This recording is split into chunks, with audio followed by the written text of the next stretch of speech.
All right, I'd like to call the City Council meeting of Monday, July 18th, 2022 to order. If I can have our city clerk please call the roll. Mayor Flores. Present. Deputy Mayor Tharp. Present. Councilmember Noble. Here. Councilmember Dugo is absent tonight. Councilmember Diaz. Here. Councilmember Bousquet. Here. Mayor, we have a quorum. All rise for the Pledge of Allegiance.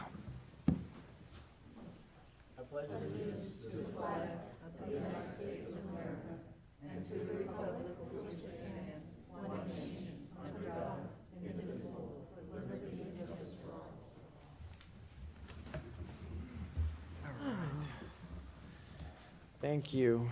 Do I have a motion to approve the agenda? Motion to approve the agenda. Second. All right, a motion made by Councilmember Bousquet, second by Councilmember Noble. All in favor? Aye. Aye. All right, that motion carries 4-0. All right, moving on for comments from the public on agenda items only. If you wish to speak on any agenda items, please come forward, state your name and address for the record.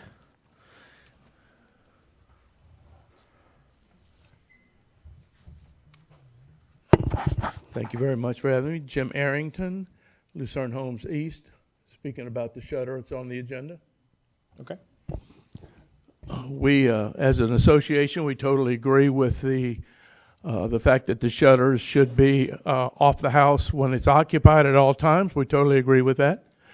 Our question to council and question to others is the word occupied. Our concern is the snowbird faction, especially in this city.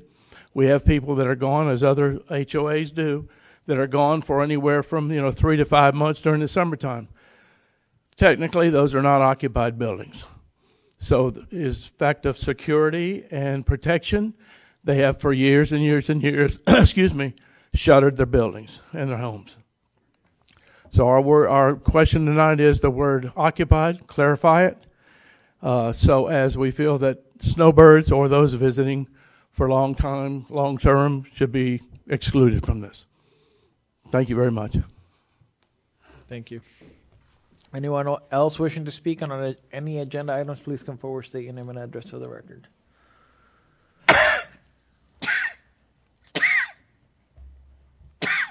Mr. Mayor, council members, I was here at the last meeting. My name is Michelle Steinberg from Pine Ridge South 4, and I raised the question of the shutters also. And I'm happy to see it on the agenda and look forward to hearing the discussion.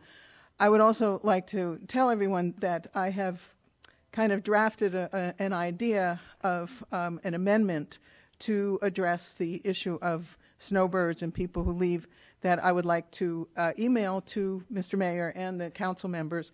The basic idea is, and pending the advice of our law enforcement and fire department, would it work to have at least one of the windows unlocked or slightly open so that the emergency could be dealt with easily? So I am writing that up, and I'd like to present that to you all by email later on in the week. Thank you. Thank you.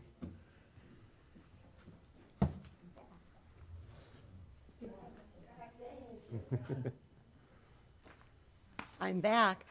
This is the same issue, and I've always been one who obeys laws because I think they're written by bright people.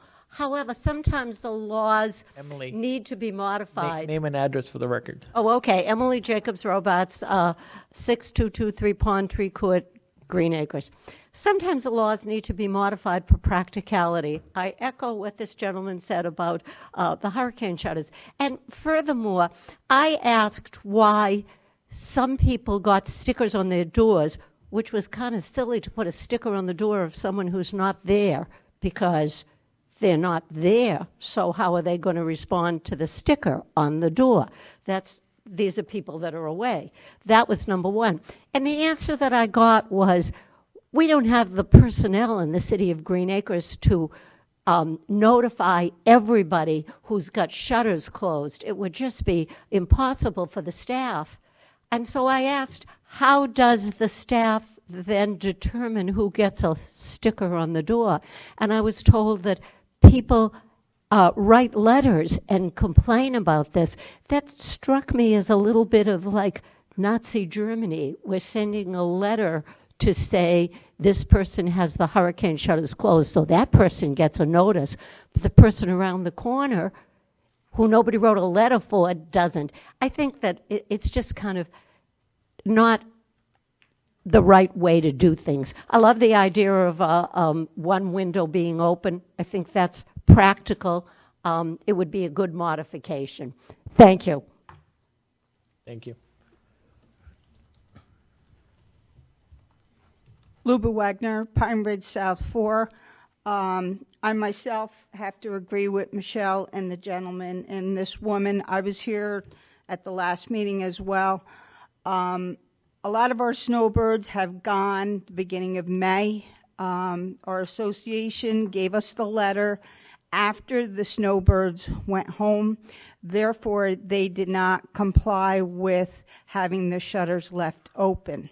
Now what they had to do was they had to hire somebody to go around and open up their shutters. The problem is now, where is the liability going to lie for, people hiring people to go in to open and close shutters?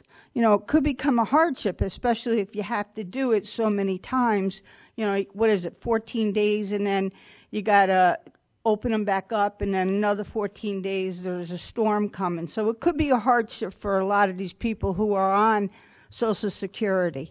The other thing is, I'm going to be going up north this week, and I'm going to be closing my shutters, okay? I don't have anybody that I want to come into my apartment to open and close, because then that will mean they have to move furniture and whatever. I understand the safety part of it with the fire department. Trust me, I was in 2 house fires as a child. I totally understand. But these people that are not here, they have some peace of mind.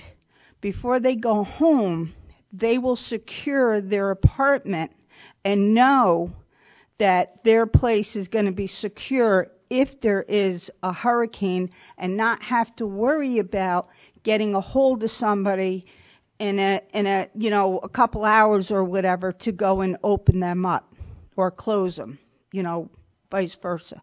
So please, I understand, please take this into consideration, where you will make an exception for the people that do go back up north for the summer. Thank you for your time. Thank you. Anyone else wishing to speak on any agenda items? May I take 30 seconds of my time? Sure.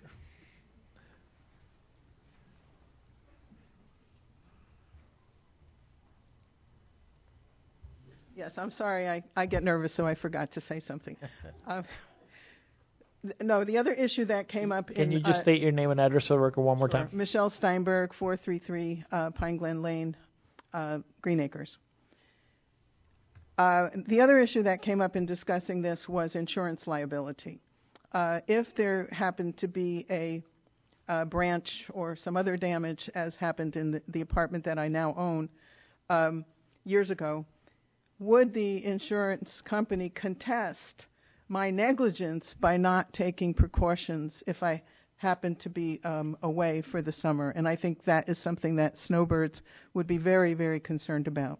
Thank you. Thank you. Anyone else? All right.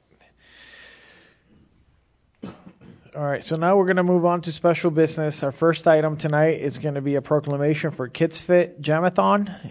If I can have our city clerk please read the proclamation. Proclamation of the City Council of the City of Green Acres, Florida, proclaiming Thursday, July 28, 2022, as the 11th Annual Kids Fit Jamathon. Digital Vibes is one of the largest summer camp programs in Palm Beach County, and Digital Vibes will be hosting its largest event yet this year, with music, fun, live dance performances by local student organizations. Now, therefore, the City of Green Acres do hereby proclaim Thursday, July 28, 2022, as the 11th Annual Kids Fit Jamathon to be held at the South Florida Fairgrounds in the city of West Palm Beach, and urge all citizens to join in congratulating and celebrating Digital Vibes on their 11th Annual Kids Fit Jamathon celebration. Thank you.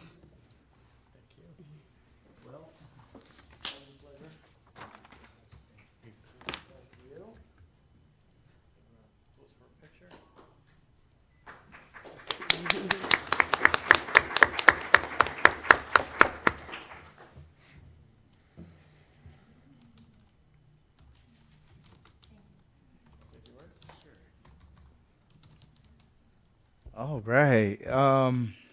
So the Kids Fit Jamathon, it's a huge concert that we host here in Palm Beach County, the largest Kids Fit concert in the whole nation, and it's held here in Palm Beach County with thousands and thousands of kids in attendance. So basically, with Digital Vibes, our number one goal is to get our kids to express their emotions. Sometimes our kids, they have so much emotion built in, and they don't know how to express those feelings. And when they do express it, they do it the wrong way, and they get in trouble. So Digital Vibes partner with the Sheriff Office, DJJ, Public Defender's Office, State Attorney's Office to educate the youth about their action, how it may impact them the rest of their lives. And in return, they get to perform the songs that they write, which they write songs about peer pressure, anti-bullying, education, and all those good different things that they write songs about. And they get to perform it in front of thousands at the fairgrounds. So we are very, very humble and appreciative of the City of Green Acres for proclaiming July 28th as a Kids Fit Jamathon Day. Thank you so much. And also thank you to our partners. The county is one of our major partners in this Kids Fit Jamathon, Primetime of Palm Beach County, Community Foundation, United Way, all those partners that help make this possible. So this is the 11th year, and we're looking forward for many more years to come. Thank you, guys.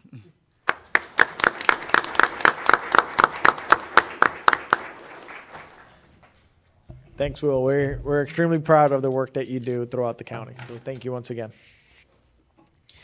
All right, we're now moving on to our legislative update from our lobbyist, Joseph Salzberg from Gray Robinson.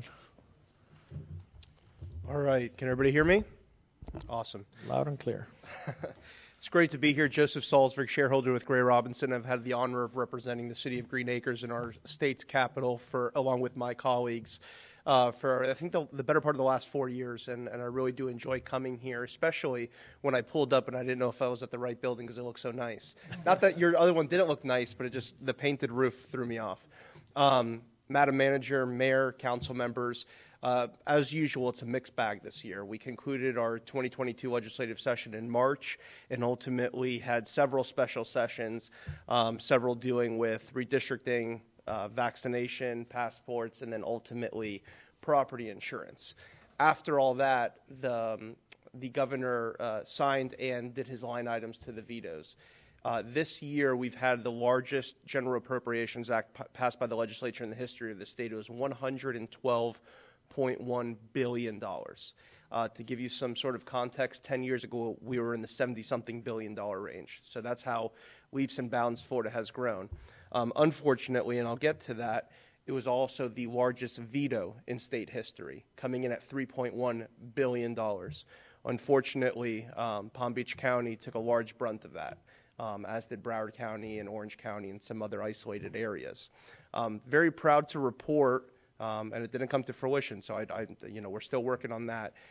The legislature funded both of the City of Green Acres budget priorities early in the first iteration of the budget. So we had a lot of strong legislative champions. Those were sponsored by Representative David Silvers and Matt Wilhite. Both of those were funded in the House budget initially, $300,000 for the Chickasaw Road expansion and $150,000 for the fire station headquarter renovation, bunk room renovation. And then in the Senate, Senator Lori Berman was just great to work with, and I'll get to some changes in our delegation shortly. Ultimately, those were fully funded. They were in there the whole way, and like I said, aforementioned, Palm Beach County took a heck of a brunt, and unfortunately, both of those projects, for a total funding of $450,000, were ultimately vetoed by Governor DeSantis. So We were very successful on the legislative front. We fell short on the executive front. If I was in your position, I would be wanting to know, what are we doing now? And I will tell you that in working with Chief Fuller and in working with your administration, and definitely Austin and Andrea, we are not taking this lightly. We are pursuing every revenue stream possible. So what we're working on right now is twofold. Number one is, in that budget that was allocated and approved by the legislature and then approved by the governors, $175 million pot of funding called local support grants. They are essentially one and the same to the appropriation request that we put in. Unlike the appropriation project request, this has already been approved as a exterior fund by the governor, so that if we are able to get our projects funded, there is no veto period. So it's sort of a best case scenario for us. I will tell you that the City of Green Acres is both projects that were vetoed were two of the top 10 first projects that were submitted in the legislature, both by Representative David Silvers, because he is returning and will represent a portion of Green Acres, whereas Representative Wilhite will not. So we had David run both of those. That decision will be made in September. The decision is made by the Legislative Budget Commission, which is the Speaker, the President, and both budget chairmen and chairwoman in the Senate. We're cautiously optimistic. $175 million statewide goes really quickly, especially when there was such a hefty governor's veto pen, which touched every corner of the state, but predominantly our most populous ones in South Florida. But we are going to advocate for that to be funded. And thankfully, we're cautiously optimistic because the individuals that are in charge of this had already funded us, and they had funded us early. So we're working like that. But at the same time, the legislature has done an excellent job of designated funds to departments like the Department of Environmental Protection for grant programs. And the reason that's important, especially given the politics of where the city is and how we interface in the legislative appropriations process, is because the merits of the project really lead the day in those agency funds. So we have had several calls with several different agencies, including the Department of Economic Opportunity, and I think most recently, which provided a more viable option, of DEP, where we are working with the city, specifically Andrea and Austin, to put forward a planning grant application. What does that mean? Well, that means that the city would then have a vulnerability study paid for by the department, which would you guys can then contract with an engineer to do a vulnerability assessment to see what are the areas of critical concern within the city as relates to sea level rise, water intrusion, climate change, at which point that will make us eligible for the Resilient Florida Trust Fund. The Resilient Florida Trust Fund has $500 million a year for resiliency projects that have to be identified in a vulnerability study. So in order for us to be put in the proper posture to go after those funds, and several of your neighboring cities in Palm Beach County have done this, but again, because you're able to excerpt sort of the politics a little bit and really go after the vulnerability funds. But first, we need to have the vulnerability assessment. So we are working diligently to have that application in by September, and hopefully that vulnerability assessment is then completely paid for by the state of Florida, putting us in a position to not only go after legislative funds, but also put us in a position to then go after executive branch funds. I know it's a lot to absorb. Really quickly, apart from that, redistricting, I had spoken with some of you individually about this. Obviously, there's reapportionment. I know the city and the county went through that as well. We are going to be losing Senator Lori Berman, who was a fierce advocate for the city of Green Acres. But good for us, we're picking up Senator Bobby Powell, who I know some of you have relationships with. I've worked with during my representation of the city of West Palm, and is a fierce advocate. So he will be our senator. He will have the entire city of Green Acres. Instead of having 3 state representatives cover the city of Green Acres, we will now have 2. One of them will be David Silvers, who's no stranger to this body and to this city, who will continue to represent the eastern portion. The vast majority, as well as the city of Wellington, will be in the new District 93, which is being vacated by Matt Wilhite. There's several folks running who I'm sure y'all know, and we're just going to see where the chips fall where they may. But really, the Representative Silvers is going to be coming into his senior year, and I've already told him this, so I'll say it. We're going to really continue to ride him. He has proven to be a successful Democratic sponsor in a Republican-led House, and we're going to continue to work on that. Really quickly, and then I want to kind of get out of your hair, open it up for any questions. Our representation is not only budget, but it's policy. And I know that I've stood here before talking on child care licensing bills or other pieces of legislation that, if left unchecked, would have a detrimental impact to the finances and the operation of this city. the unprecedented attack on home rule continues. And I urge all of you to continue to be involved in the League of Cities and the Palm Beach County League of Cities to the extent your schedule allows. Several pieces of legislation which would have provided financial exposure to the city. The first one is sovereign immunity. So everybody knows if something happens, a tort is committed by a public entity, you're capped at $200,000 per claimant, $300,000 per incident, and then you have to go what's called get a claims bill. And the whole idea is there should be a higher threshold to receive damages, especially non-economic damages, when it's public dollars. Well, the trial bar and other special interests have tried to increase that to $1 million. So your financial liability, and forgive me, I forgot if we self-insure or if we have a policy. I believe we have a policy. But your financial exposure from your coffers and the budget that you're about to deliberate would have gone up fivefold. And in turn, your policy premiums would have gone up dramatically. We tried to work out a deal because, frankly, those caps have not been touched in 12 years, and they probably need to be tied to the CPI or increase. But too much of an increase is going to lead to financial exposure, not only on the front end by paying out claims, but also in insurance policies. We worked with the League of Cities to defeat that bill. I expect it to resurface, and hopefully we can land at a middle ground. But I think that was one of the pieces of legislation that really opened up financial potentially fiscal negative trends for you. The other one is SB 620, which was vetoed by the governor. And that would have created a cause of action for business damages. So any business that operated within the city of Green Acres for 3 years, and any ordinance or something you guys passed that they felt led to a 15% reduction in profit or revenue, they could have sued you for damages. Ultimately, we negotiated the bill rather than worked against it because it was a Senate President priority. And we got some exclusions in there for procurement and for budget, and we also narrowed it down that they would sort of have to show their math, and that was sort of going to be a chilling effect in discovery opening up your books. Ultimately, a very bad bill became bad. It passed. There's some animosity between the governor and the Senate President, and ultimately, one of the reasons that the governor ultimately vetoed it, even though we worked again in a consensus with a lot of other local government folks, is there was an exclusion for any ordinance or resolution passed during like an emergency resolution. And obviously, that sort of exemption goes against what the governor's drumbeat has been as far as COVID restrictions. So for both policy and political reasons, that was ultimately vetoed. So the two biggest ones that could have been hairy problems for the city, we came out unscathed. And then the last one I'll touch on is public notices. Obviously, you guys have to provide a lot of public notices, and that all has to go into a newspaper of general circulation, which could be one of like 27 different newspapers in South Florida. It's meant to provide constructive notice. Let's be honest, it doesn't. Everybody joins online and sees that. I'm sure everybody here looked at the agenda online. Ultimately, after many years, the newspaper lobby sort of got rolled, and now the city is able to put these on a publicly accessible website, such as your own.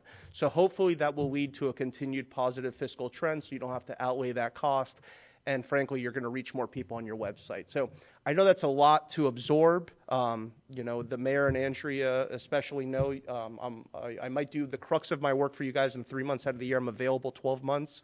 It's an honor to represent the city. I wanted to open up for questions, and I plan to come back in the fall before session with some good news on these grants. Thank you, Joseph. There are comments or questions from the council. Councilmember Noble. Could you elaborate on what we received or on Chickasaw Road? Yes, sir. So we received, we didn't receive anything in the end, frankly. So we were initially funded with $300,000 for the expansion project. So the legislature fully funded that, but the governor vetoed it. But that is one of the projects that we have now resubmitted for this local support grant process, in addition to Chief Fuller's headquarter renovation. Are we asking for more than $300,000? No, we're asking for $300,000 from the state. You have to have a healthy local match. But no, we're asking for $300,000 for Chickasaw and $150,000 for the fire station. Thank you. Yes, sir. Any other comments or questions from the council? Joseph, a hard question that I don't know if you really know the answer to, but it seemed like the majority of the cuts came from Palm Beach County South. Any reason why? Love you, Mayor. Look, I mean, I always tell folks, politics and the legislative process is a nonlinear, non-rational, emotionally driven process. And there are dynamics at play. I think our job is not only to help you navigate government, it's help you to navigate political dynamics and personalities. And sometimes, let me tell you, everybody up to the chief of staff of the governor knows that this is a fiscally constrained municipality in Western Palm Beach County that's a better community and does not play politics. But unfortunately, there are things at play that just swallow us up. It's not something that I take lightly. It's something that's upset me personally and professionally. But that's precisely why we need to shoot the gap and go after these agency funds where we can circumvent that political process to an extent. Excellent. No other questions? Joseph, it's been a pleasure once again. Thank you for the very detailed report, and we look forward to continuing to work with you. Thank you all. Thank you for your time and your continued confidence. Thank you.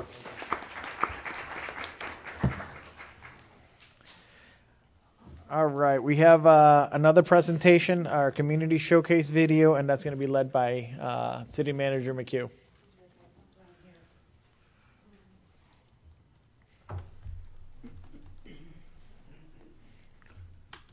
Thank you, Mayor.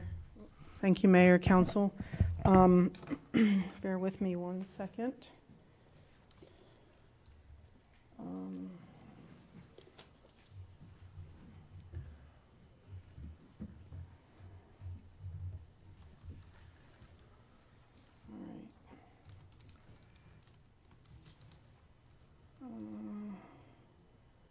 Where's my bookmark? That's the first one I checked. Yep, that's me.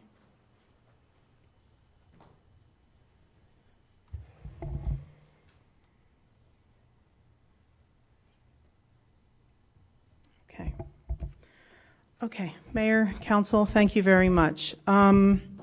So as you know, several months ago, maybe 5-6 months ago, the city partnered with a company called CGI, and our public information officer found them through the National League of Cities. And what they do is they partner with municipalities at no cost. The city of Green Acres didn't pay anything for this. They partner with cities at no cost to create videos that showcase the city. And what they do is they reach out to businesses, local businesses in the city or in the surrounding area that support the city for sponsorships, and those sponsorships really pay for the end product. So it is still a work in progress with respect to sponsorships. We did provide listings of all the businesses in the city. You will see that there are some staple businesses in the city that are showcased in certain areas of the videos, and each video is only a minute, but we're going to go through each one of them. And the theme that we had used for the videos, we talk a lot about live, learn, work, play. So we use the theme of, there's a welcome video, but we use the theme of live, learn, work, and play, and also public safety to try and give a good picture of the city of Green Acres, who we are, what we offer, and why it is a place where people would want to live, learn, work, and play.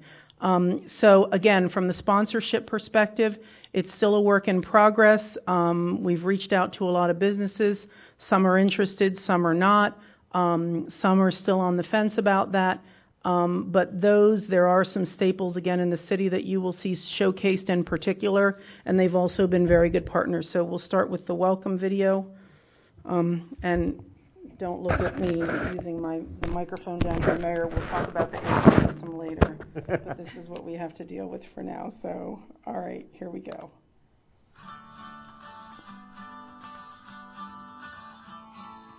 The city of Green Acres, Florida is a great place to be. Centrally located in Palm Beach County, the city offers easy access to major roadways like the I-95 and Florida Turnpike. Known for its 13 beautiful parks, Green Acres recently celebrated 30 years of being named a Tree City USA by the National Arbor Day Foundation, demonstrating a commitment to planting and maintaining trees in public spaces. Green Acres' diverse housing market provides a variety of housing styles and prices to meet the needs of current and prospective residents. Perhaps that's part of why Green Acres has been recognized 5 times as one of the 100 best communities for young people by America's Promise, the Alliance for Youth. With a welcoming community, exceptional public services and facilities, and so much more, it's no wonder that Green Acres is a great place to live, learn, work, and play. So that's the welcome video. And then again, we have the different categories of videos. So we're going to go to Live. With a central location, affordable housing, and numerous amenities and opportunities for residents, there are so many reasons that people love living in Green Acres. When it comes to recreational opportunities, the city has 13 parks with a combined area of over 93 acres for plenty of day and nighttime play for all ages. Most popular are Samuel J. Ferrari Community Park and Freedom Park, which both feature state-of-the-art playgrounds, multi-page story walks, walking paths, sports facilities, and much more. The Green Acres Community Center hosts a variety of youth, adult, and senior classes and activities, from karate and tai chi to kickboxing, soccer, dance, and watercolor. There's something for everyone. The Senior Social Program takes place 3 days a week and offers opportunities for seniors to gather, play games, and socialize with friends. Green Acres, Florida, a great place to live. Okay, next video is Learn.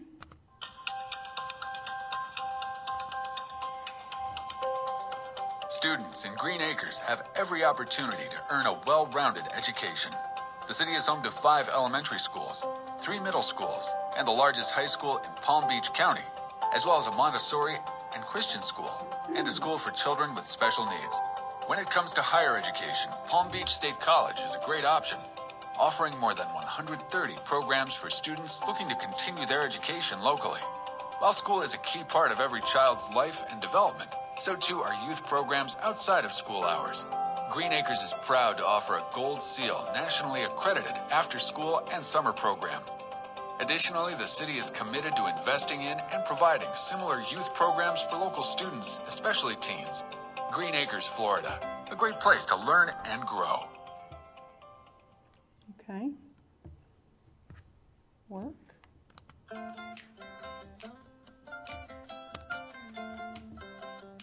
With a central location and close proximity to the Palm Beach International Airport, Green Acres offers endless opportunities for both businesses and workers to find success. Major industries in the area range from commercial and retail to medical and entertainment, while top employers include commercial companies, grocery stores, and the Palm Beach County School District.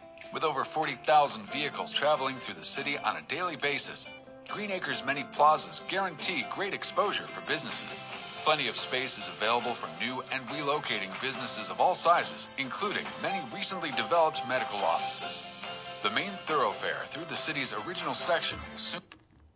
Oh, there we go. Hold on. We had the issue earlier with it, so we might not be able to watch the rest of it. It's connected? Yeah. So I don't know that the rest are going to pop up because I think that for whatever reason. Whether you're looking to eat, shop, or enjoy good times with family and friends, you'll find it all in Green Acres.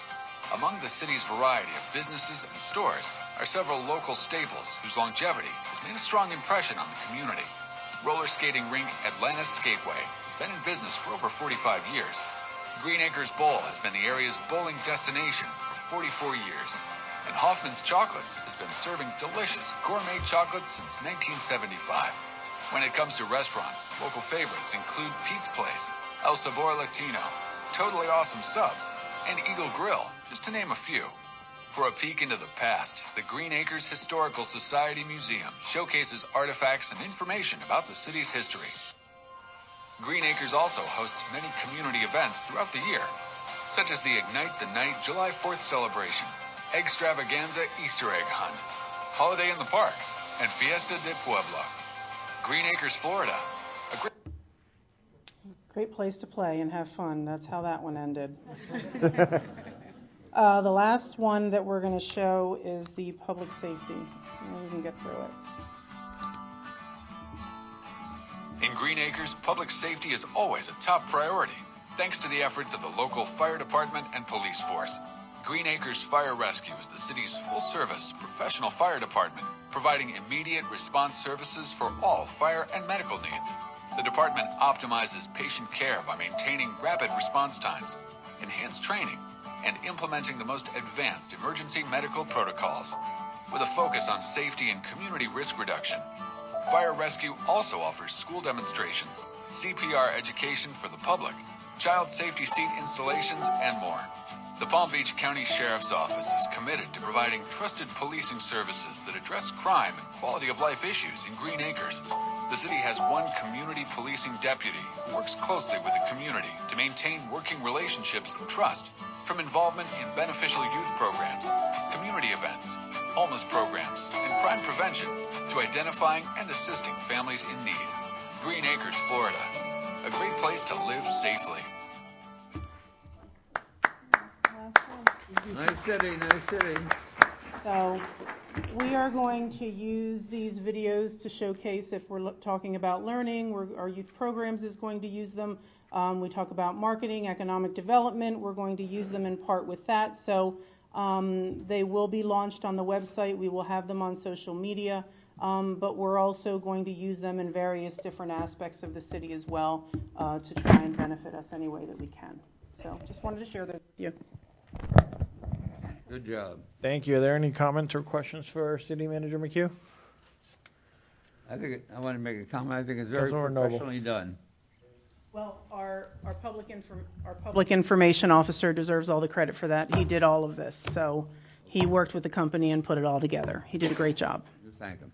Yes, he did. Excellent. Thank you, Andrea. All right, do I have a motion to approve the consent agenda? Motion to approve. Second. All right, I have a motion made by Councilmember Diaz, second by Deputy Mayor Tharp. All in favor? Aye. All right, that motion carries 4-0.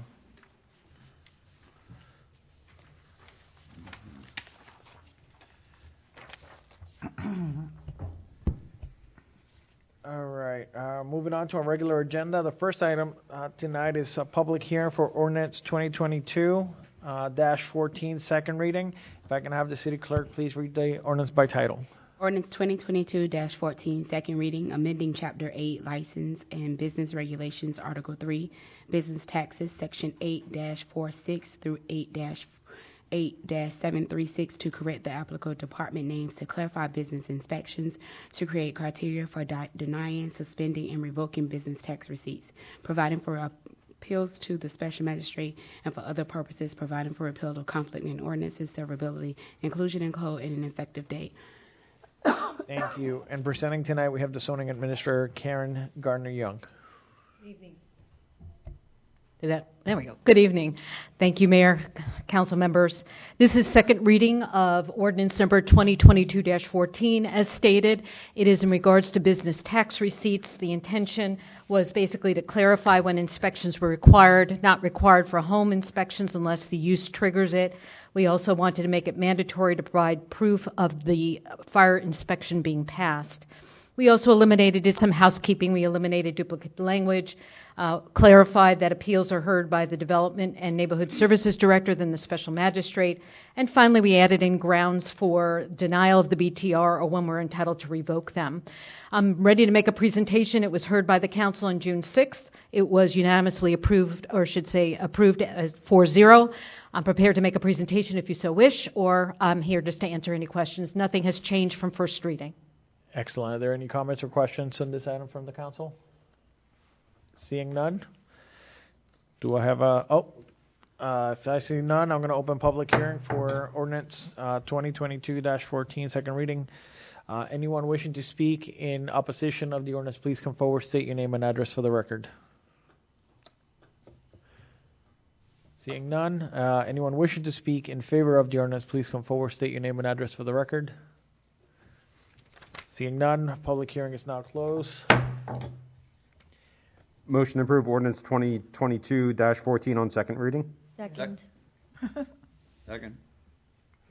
All right. I have a motion made by Deputy Mayor Tharp, second by Councilmember Noble. All in favor? Aye. All right, that motion carries 4-0. Thank you, Mayor. I just want to add that anything in the record be included as part of the file. Thank you so much. Thank you. All right. Moving on to public hearing for ordinance 2022-18, second reading. If I can have the city clerk please read the ordinance by title. Ordinance 2022-18, second reading, amending Chapter 9 miscellaneous offenses by adopting Article 3 landlord-tenant notice requirements, Section 9-30, notice of termination of monthly residential tenancy without specific duration, and Section 9-31 written notification requirements related to rental payment, increases for rental tenancies to require 60 days written notice for termination of certain tenancies, and increases in rental rates, providing for severability, preservation, conflicts, codification, and an effective date. All right, and today we have the city attorney, Christy Gadea, presenting. Thank you, Mr. Mayor. Good evening.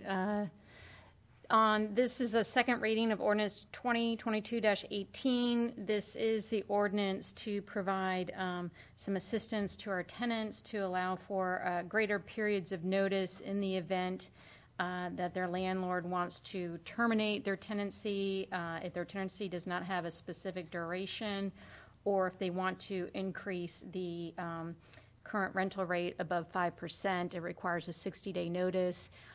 Should they be evicted, this gives them an additional argument at the eviction hearing as to an improper eviction, and we've seen some benefits to this for our tenants and gives them a little bit more time during this hard period right now of affordable housing to find a new place to live or work with their landlord to get a lower increase in their rent. If there are any questions about this ordinance, I'm happy to answer them. Are there any comments or questions from the council? I have seen a few cities adopting it. Is the magic number 60 days? That seems to be pretty much the going time frame that I've seen. Just to allow for a greater period of time if you do have to now move because you're being terminated for whatever reason, or if they're going to increase the rent over 5%. Excellent. Thank you. So no other questions, comments from the council? All right. I'd like to open public hearing for ordinance 2022-18, second reading. Anyone wishing to speak in opposition of the ordinance, please come forward, state your name and address for the record. Seeing none, anyone wishing to speak in favor of the ordinance, please come forward, state your name and address for the record. All right, public hearing is now closed. Motion to approve ordinance 2022-18 on second reading. Second. All right, I have a motion made by Deputy Mayor Tharp, second by Councilmember Busquet. All in favor? Aye. Aye. Susie? Aye. All right. That motion carries 4-0. All right, the next item is public hearing for ordinance 2022-01, first reading. If I can have our city clerk please read the ordinance by title.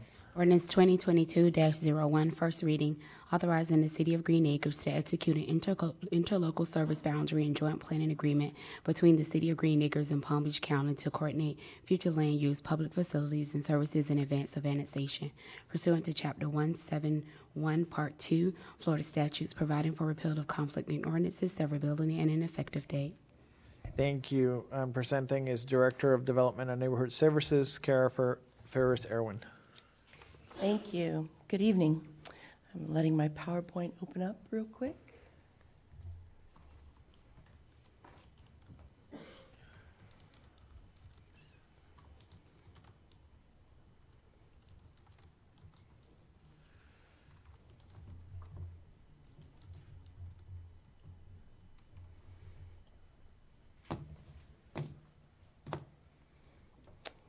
Well, I'll start. This has been a long time coming. If you remember, back in 2020, we received an application for a voluntary annexation at the southeast corner of Lake Worth Road and South Jog Road, the Lake Worth Plaza West Shopping Center. And we worked with the county to try to figure out how we could do a voluntary annexation, because while the property was adjacent to our boundaries on a couple locations, the annexation of that parcel wouldn't meet one of the tests of annexation, which is, do you create any enclaves? And because it had out parcels, which had limited access only through the actual plaza, I think the CVS or Walgreens is the only one that actually has an access from Jog and from maybe from Lake Worth Road as well, then those are considered enclaves, and you're not allowed to create enclaves when you annex a property. So in discussions with county, we decided to start the process, which is part 2 of the annexation legislation, which is Chapter 171 in the Florida statutes, and it's called an interlocal service boundary agreement. So you pick an area in the city, and that is part of your annexation area, and you negotiate between the cities and the county how the city will plan to eventually annex the area. And you look at different types of services that you're going to have to negotiate: police, fire, planning and zoning, water, wastewater, road ownership, conservation, parks and ownership, pretty much all of the things that we plan for in providing our residents. We have to show how we can meet. Yes. Thank you. We have to show them how we can meet our level of service to in taking on those areas. And you can also do joint planning agreements, which means that, which we are including in this, which means during the years that come under this agreement, the city would have a more active voice with Palm Beach County and how the area is planned. And then one of the things that it helps with is that you can annex pieces of property within an ISBA that are not contiguous or that create enclaves. So through this ISBA process, it seemed like the only way for us to do this voluntary annexation. So we initiated the process. You remember you initiated it with Palm Beach County through Resolution 2020-45, and Palm Beach County reciprocated, and they agreed to start negotiations in December of 2020, and it's taken us quite a while to get to this point. We have negotiated with them over this time, and one of the main issues that came up was fire rescue. There are some provisions in the statutes that talk about a county having a comprehensive plan for a level of service, and if we meet the same level of service as they've adopted in their comprehensive plan, then they don't have a say. But if we don't have the same level of service on our comprehensive plan, then they have to negotiate to a point where they feel comfortable, which is why we've been negotiating for so long. But before you tonight is an agreement worked out to address all of these issues. We've already told Palm Beach County what our intention is for land use and zoning of these parcels, that we will, take over for police services. They'll move from the areas as they're annexed, not right away, but as they're annexed, they will move into District 16 from District 1, which is where they are today.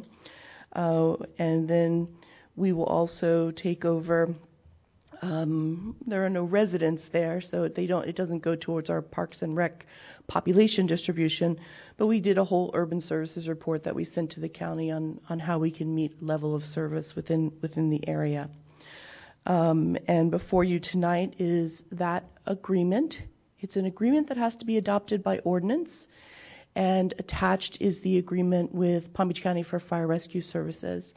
So they will maintain providing services in the area for 4 years from the from the time the area is annexed. And once that time is over, then we will take over services. Our fire rescue department will take over those services. So this has taken a long time. This agreement facilitates the next step, which is the voluntary annexation of the parcel. We are also going to be working with Palm Beach County on bringing in the out parcels as well through an interlocal agreement. You can do an interlocal as you've done before in the past to bring in parcels under 110 acres through interlocal with Palm Beach County, so it's done by resolution adopted by the city and then Palm Beach County. So this is the plan we've made. and this is the first step. We'll do first reading tonight. If you approve it, it will move on to second reading on August 1st. And then Palm Beach County will have to hold first and second reading on the item as well. And we anticipate that they will adopt it September 13th, 2022, and then it'll be on your agenda the next night on September 14th in 2022. So staff does recommend approval of Ordinance 2022-01 to adopt the interlocal service boundary agreement between us and Palm Beach County for the area located at the southeast corner of Lake Worth Road and South Jog Road. Thank you. Are there comments or questions? Councilmember Noble. Well, this is a very, very big deal for the city, whether you realize it or not. We got this large shopping center giving us a major intersection, and there's a lot of work done by our staff, and they have to be highly congratulated, and thank you. The city appreciates that. Deputy Mayor Tharp. I'm going to echo Mr. Noble's comments. Thank you, and amazing job on the presentation. I know you're having technology issues, but the fact that you did everything, amazing job. Thank you.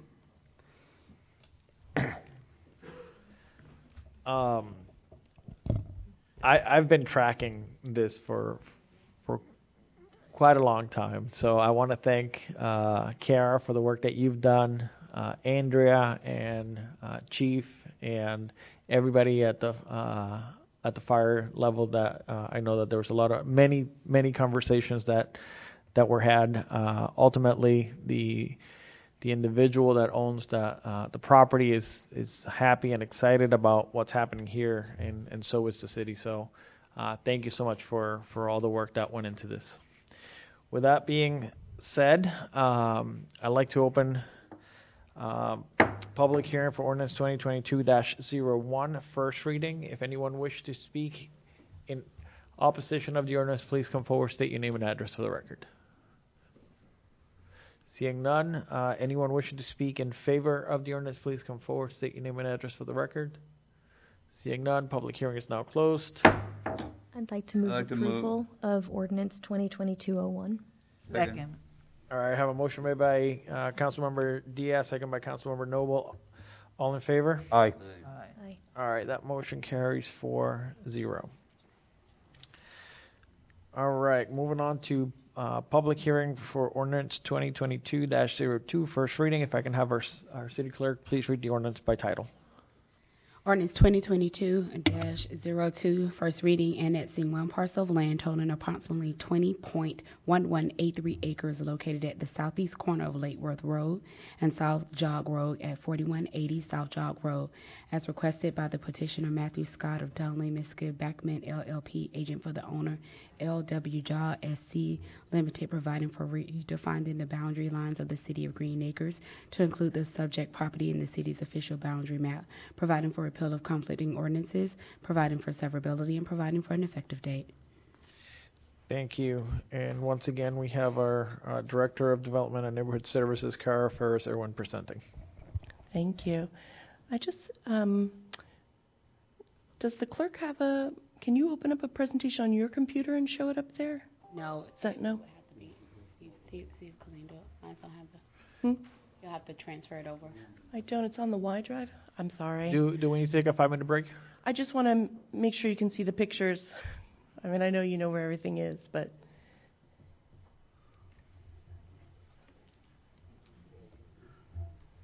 It's in the Y drive.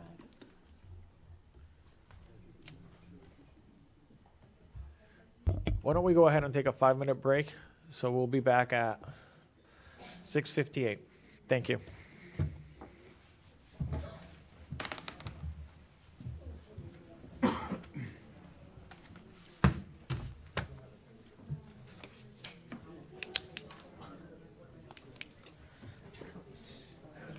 The water in the storage room? They're in there. Okay. I don't think they're in the fridge, so Okay. like on the shelf to the left. Yep. Yeah, but she didn't send her she has a flyer, but she has the details. Oh, she has a flyer? Yeah, or even just the details. I'll have it.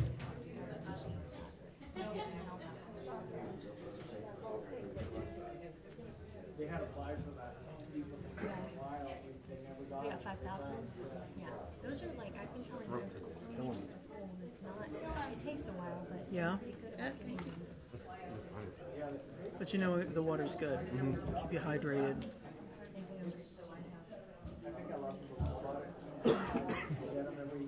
We'll be there. My family will be there. A few extra hands on deck. You'll have a few extra hands on deck. Hey, how are you? I'm Matt Scott. Have you met in person before? I don't think so. Yeah. Right. Pretty much. You bet. That was my. No, of course, I told them. I said, hey, all of my council members got a copy of this article, and they've read it, and they're like, well, this is different than what we're saying. I said, okay. I said, well, you can go ahead and present whatever you want. It's actually.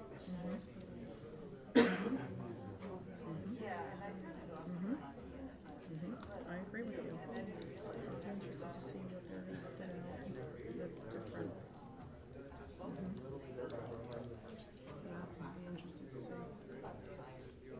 Thank you again for Oh, yeah, no problem, no problem. They went out, they put down some kind of chemicals, cleaned it up, so no problem. Yeah, no, they were happy to do it. They were happy to do it. So. And I didn't know with the sidewalk, it looked like an electrical. I don't know. Yeah, Carlos. Carlos is looking into that. He's working on that. He's looking into that. Yeah. Yeah. I don't know. Yeah.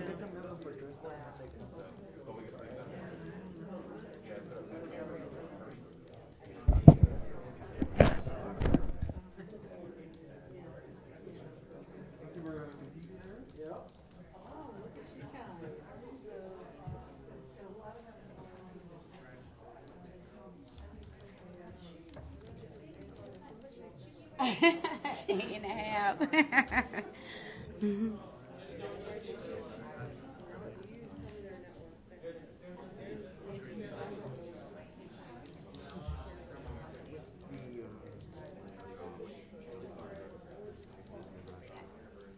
Oh, this last one.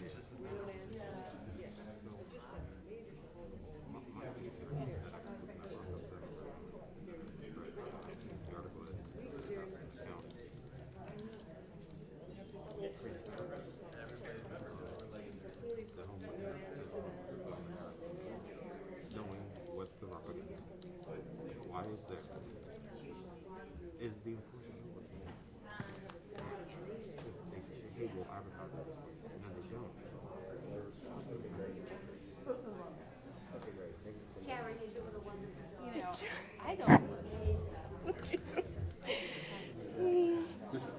Is that my phone? Yes. Is that cracked one? Mine, yes. All right.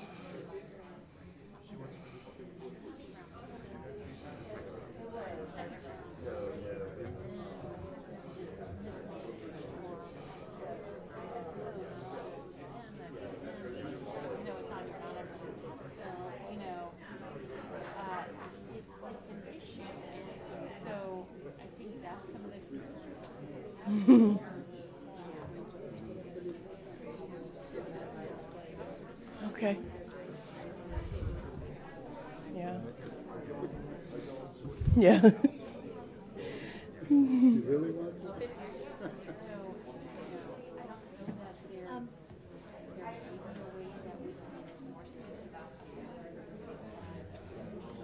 Yes, ma'am.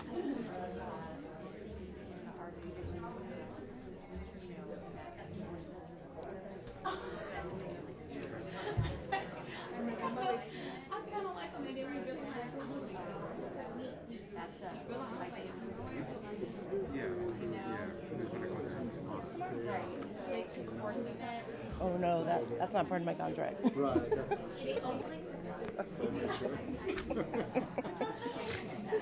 We did separate them. We got them separate now. We did separate them. It's weird. No, you know. Yeah. It's a little weird, you know. So. Yeah, it does. Especially like last time I did this when you drive through this, because when you're planning and zoning, everything's visual, it's aesthetics, and so you drive around, you're like, what? Where did that come from? Like, so you're like, hey, how did you prove that, or how did you? So kind of like Tom did when he left. He would call me and say, how did you do that, or same thing. It's like let it go, just let it go. Yeah, it's not your problem anymore. You don't. Yeah. So she's. Yeah.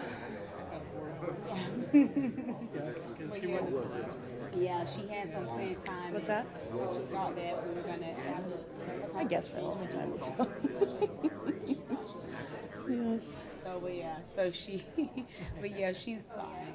She's fine. She's doing fine. She's over. Then I can torment her. Yeah, tell her to show you her pictures. And then you would not feel that at all. But she's fine.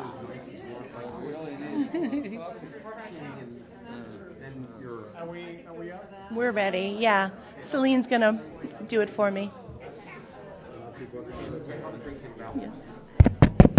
Andrea, good job on acquiring that property. Oh, really? That's a big deal, man.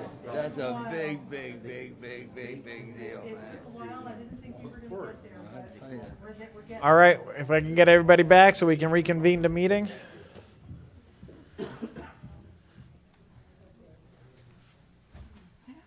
All right, we are returning now. We're reconvening the meeting.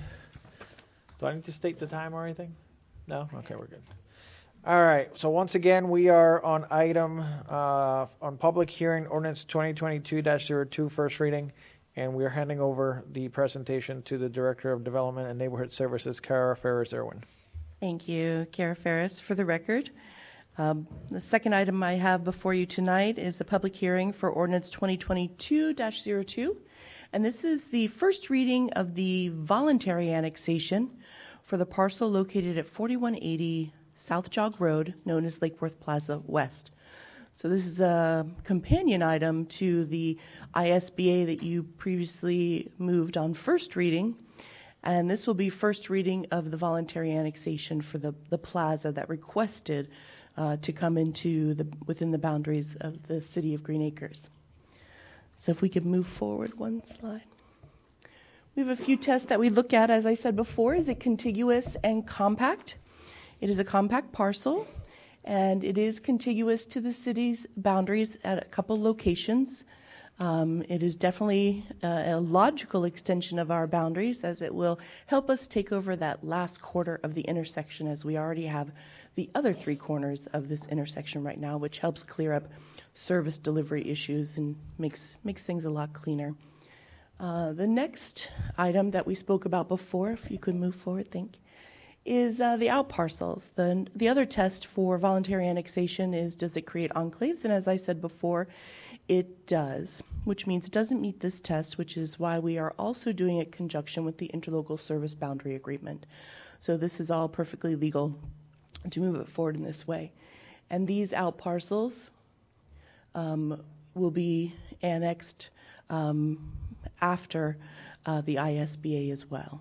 And it will be done with Palm Beach County through an interlocal agreement, which will be by resolution. Next slide, please.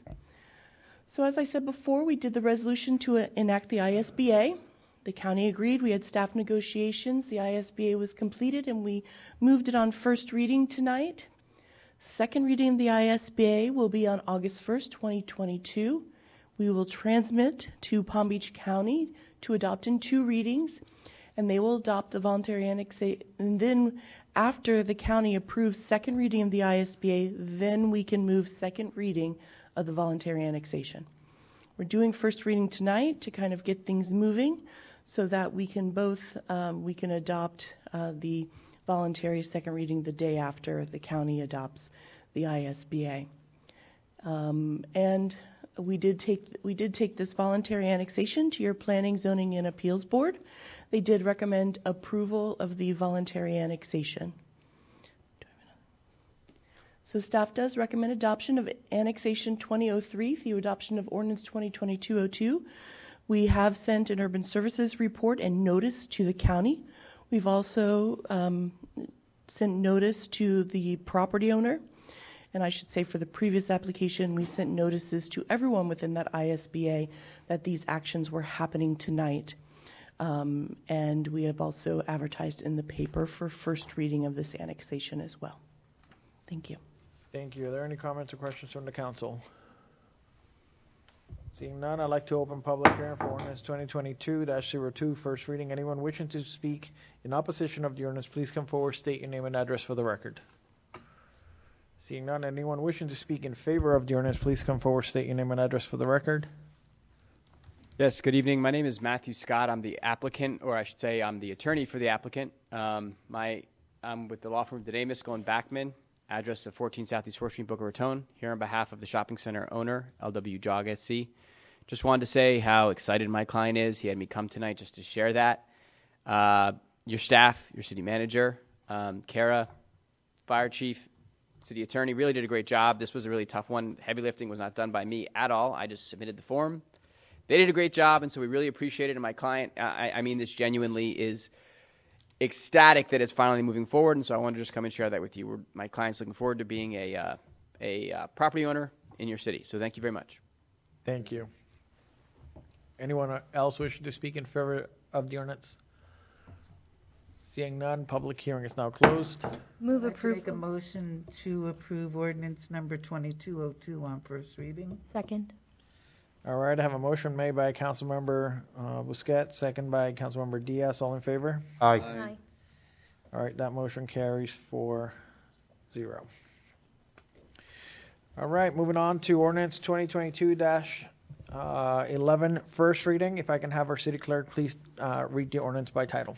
Ordinance 2022-11, first reading, amending Chapter 12 subdivisions and land development regulations, Article 2, plats, Division 1 generally, and Division 2 application procedure to create a two-step plat approval process with requirements, amending Chapter 16 zoning regulations, Article 2, administration, Division 1 generally, Section 16-33, public hearing, Table 16-33, to reflect the new plat process, providing for repeal of conflicting ordinances, severability, inclusion in code, and an effective date.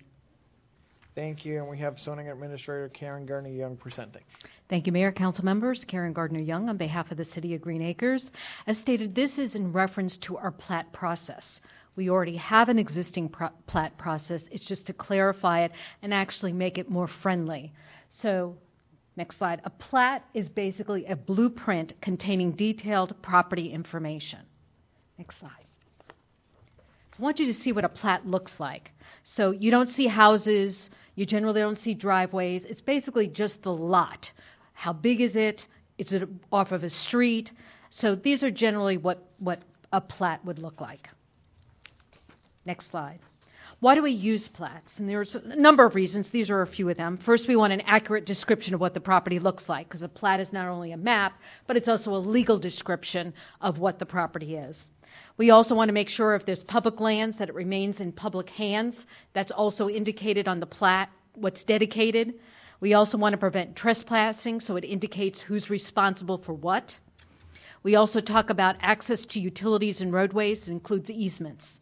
And again, easements are property that you don't own, but you're given a right to go over or to utilize. And lastly, we just want to make sure that the document is in compliance with our zoning regulations. Is the lot large enough? Does the lot contain access? So we take a look at the different zoning requirements. Next slide. So we're going to go over what we're proposing for the plat process. Next slide. We're proposing a preliminary and final plat process. So the preliminary plat will be the base review. So with that review, we will first require a pre-application meeting, and they will meet with the city engineer, the building official, and the zoning administrator, and we'll take a look and just give them some ideas or if they have any questions. They then would submit their application with the required documentation and fees, which is outlined, the documentation is outlined in the document before you. We will then meet with the Development Review Committee to make sure it's sufficient and that it complies with all city, county, state, and federal regulations. And lastly, it will come to the City Council for your approval. So it doesn't go to planning, it's going to go directly to the City Council, which is basically what we do right now. And the City Council then would have a choice of either approving it as presented, approving it with modifications or conditions, or denying the particular matter. So the first step that we're saying is the preliminary. With the preliminary, it goes to full review, staff all the way to city council. We then go to final plat. Oh, what reverse? Hasn't changed. Oh, going the other way. There we go. Keep going. Keep going. Keep going. Perfect. So you do the preliminary plat. Now, why I'm doing preliminary, it allows the petitioner at that point to go get their outside agency approvals. That's your water, particularly water, which takes so long to obtain. So this way they already know they've gotten review by the city council, and then they could just follow through. But that's not the final step. The final step is they have to do a final plat. And the final plat review in this process is just staff review. So we're really comparing what they presented based on the preliminary plat, what changes they may had to do because of outside agency reviews, and then they would provide us the actual documentation. Staff would take a look at it and said if it conforms with the site plan, if it conforms with the preliminary plat, our code, the comprehensive plan, and obviously any federal, state, or county codes. Now, if they meet all of that, next slide, then it means that it will be reviewed, as I indicated, administratively, especially if there's no changes to the preliminary plat. If there are some that are minor in nature, like realignment of the roadways or relocating parking, then the staff would have the option to allow those amendments. However, on the city council side, if there are substantial changes made, then they would have to come back to you. I don't want any surprises. My feeling is you saw it on the preliminary plat. That should be the expectation of what we're following through on. If not, then it needs to come back to you. Or also the director has the discretion in order to determine if it should go back to the city council. Next slide. Now, when you do a plat, it's not only the plat document that you're reviewing, but you also have other steps and documents that need to be submitted. One of them is a subdivision contract, so that's to address any required improvements. So if they need to put in piping, if they need to put in a road, if they need to do drainage, anything that would be over and above on this parcel, we enter into a contract with them. Again, we do that to ensure it gets taken care of. How do we determine it gets taken care of is we have the irrevocable letter of credit, and that is equivalent to a bond. You can go either way, a little bit of differences, but gets to the same outcome, which guarantees that the work is completed. And lastly, we make sure at that point that they actually have their outside agency approvals.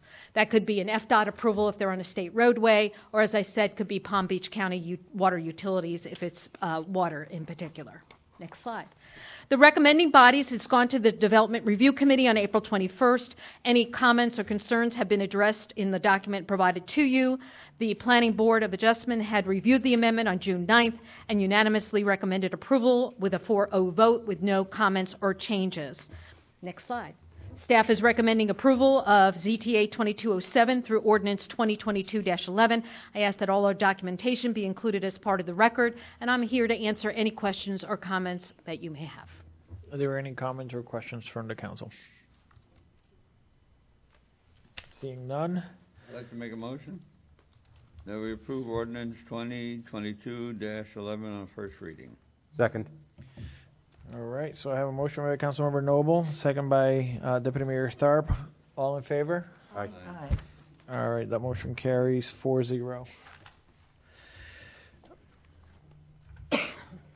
I did want to make a note. I like the colors on that presentation. You did? They were very vibrant. I like it. Now, on this presentation, it's half cut off. Yeah. But anyways, we're moving on to Ordinance 2022-17, first reading. If I can have our city clerk please read the ordinance by title. Ordinance 2022-17, first reading, amending Chapter 11, Streets, Sidewalks, and Other Public Places, Article 1 in general, by adding Section 11-6, right-of-way permits, providing for repeal of conflicting ordinances, severability, inclusion in the code, and an effective date. All right, and once again, we have Zoning Administrator Karen Gardner-Young presenting. Thank you, Mayor, Council members. Karen Gardner-Young here on behalf of the City of Green Acres. This is a right-of-way permit that we're talking about tonight. You're actually going to see at our next meeting, we're going to talk about an engineering permit. So the first step that I'm going to talk about is what is a right-of-way, reasons for the right-of-way permit, the applicability of it, and what process we're recommending. Again, this is a process that's already in existence The intention when I bring forward these items is to make it more clear and make it more user-friendly. We really don't specify right now. What's happening is it goes through the building permit, and it doesn't really help with checklists and so forth. So I really want to clarify for someone when they're submitting this, particularly when right-of-ways are typically within governmental hands, including ourselves. Next slide. So what is a right-of-way? So a right-of-way is a way for someone else to pass over or through property owned by someone else. The most obvious example is the road that leads or passes through your property, and typically this property is owned by a governmental or special district entity. It could also be an HOA. Next slide. So I wanted to give you an idea of what does a right-of-way look at. You always assume it's roads, but road is only one component generally of a right-of-way. If you see here, you see the arrows where we have public right-of-way. It can include sidewalks. It can include landscape aisles. It can include grassed areas. It can include the roadway itself. Bicycle lanes can all be within a right-of-way. So the right-of-way can be larger than just a roadway, which is what we typically think of as a right-of-way. Next slide. Next slide. The right-of-way permit process. So the application is going to be submitted to the building department. We're doing that because they have a program that can monitor the permit. It can give it a permit number, and we can therefore then watch as it goes through the different steps. It will be reviewed by the Development and Neighborhood Services Department, particularly our engineering division, because typically right-of-ways are engineering type of permits. And the right-of-way permit can be approved as presented, it can be approved with conditions, or it can be denied. Next slide. Now, what does a right-of-way permit do? And these are just some examples. Some of them. Of course, it makes the person who has the permit, it ensures they do it right by our code. If they don't do it right, we make sure that we have the ability to go after them for what they need to get accomplished. We can specify a specific time period on when the work can be completed. We can require the removal of the items if it wasn't done correctly. It can require notice to stakeholders, so the people surrounding where the work's occurring, because many times a right-of-way can be closed. So we want to make sure that individuals receive that notice. It requires, we call an MOT, which is basically a transportation plan when you close right-of-ways. It can require safety protocols and so forth. And as we talked about, letter of credit or bond requirements. Next slide. The applicability of right-of-way. I'm going to put it plain. It's very general and to the point. Anything that occurs in the right-of-way, you need to get a right-of-way permit, except for some exceptions. If you have a mailbox, we're not going to require you to do mailbox. The swales could be in the right-of-way. We're going to say you can do regular maintenance. We're not going to make you come to the city in order to do those kind of things. And we're not going to require double permits. So if you're doing a driveway that starts on your property and goes into the right-of-way, if you have a building permit through the building department for that driveway, you don't have to get a right-of-way permit. So we don't want to make it more onerous for a property owner. Next one. So how do we enforce it? So we can require corrective action. We can go to the permit holder and say, hey, you got to take care of this, or we're going to pull the permit. We can modify conditions or impose new conditions if something occurs. We can suspend the permit, revoke the permit, or we can address any of the items if we need to through enforcement through the special magistrate. Next one. So the recommending bodies, the Development Review Committee has reviewed the item, and any concerns have been addressed in the staff report that was done on May 19th. The contract city engineer has reviewed this permit, as well as Public Works, anybody who might have an interest in regards to the right-of-way. The Planning Zoning Board of Adjustments also reviewed the text amendment on June 9th, and they unanimously recommended approval by a vote of 4-0 with no comments or changes requested. Staff is recommending approval of ZTA 22-10 through Ordinance 22-17. I'm here to answer any questions or concerns you may have. Thank you. Are there any comments or questions from the council? Councilmember Diaz. Thank you so much. I just want to make sure I understood. So if somebody comes in for a driveway permit, obviously the driveway approach does fall into that right-of-way area. Their driveway permit would allow them to, let's say they want to expand their driveway sideways, like widen their driveway. So the driveway permit is what they would apply for, and that would include the ability to widen in the approach as well? That is correct. Okay, thank you. Any other comments or questions? All right. Do I have a motion? So moved. Second. All right, I have a motion made by Councilmember Noble, second by Deputy Mayor Tharp. All in favor? Aye. All right, that motion carries 4-0. All right, moving on to public hearing for ordinance. I'm assuming it's an ordinance, right? Public hearing for ordinance 2022-22, first reading. If I can have the city clerk, please read the ordinance. Public hearing 2022-22, first reading, establishing the Blossom Trail Community Development District pursuant to Chapter 190 Florida statutes, providing for the establishment and naming of the district, providing for the legal description of the external boundaries of the district, providing for the description of the functions and powers of the district, providing for a designation of the initial members of the district's Board of Supervisors, providing for notice requirements, and for compliance with all remaining sections of Chapter 190 Florida statutes, and all other applicable laws and ordinances, providing for severability and providing for an effective date. Thank you. And we have Director of Development and Neighborhood Services, Kara Ferris Irwin, presenting. Thank you. So this is first reading for council to approve the applicant moving forward with the Community Development District. I did prepare a presentation, but I think because this is a request by the applicant, and we don't really have any zoning applications for this, that you may want to hear them first, and then I can go through kind of, I put together a presentation based on what they submitted to me. So you may want to hear from the applicant first on this item if it pleases the council. Sounds good. Let's do that. The PDF. The PDF first. Yes, thank you so much. Good evening. My name is Jarrett Earlywine, as you all know, with KE Law Group out of 138 East Bloomingdale Avenue in Brandon, Florida. And we have with us a couple of folks. I've got Maria Camporeale from 4-Star. Zach Griffin is here from 4-Star. We've got Juan Machado and Travis Douglas from WGI, our engineering team as well. And thank you all so much for making some time for us tonight. And also, I know we gave you all sort of a 50,000-foot overview a couple months ago just to introduce you to CDDs. I know they're new to the city. Palm Beach County obviously has a number of CDDs in them, and Florida has over 800 at this point. What I thought I'd do tonight is review some of that information because it's been a little while since we've spoken last, talk about some of the questions and answers that we may have gotten over the last few weeks, and then see what questions y'all might have as well. So just to get us started here with the first slide, if you would.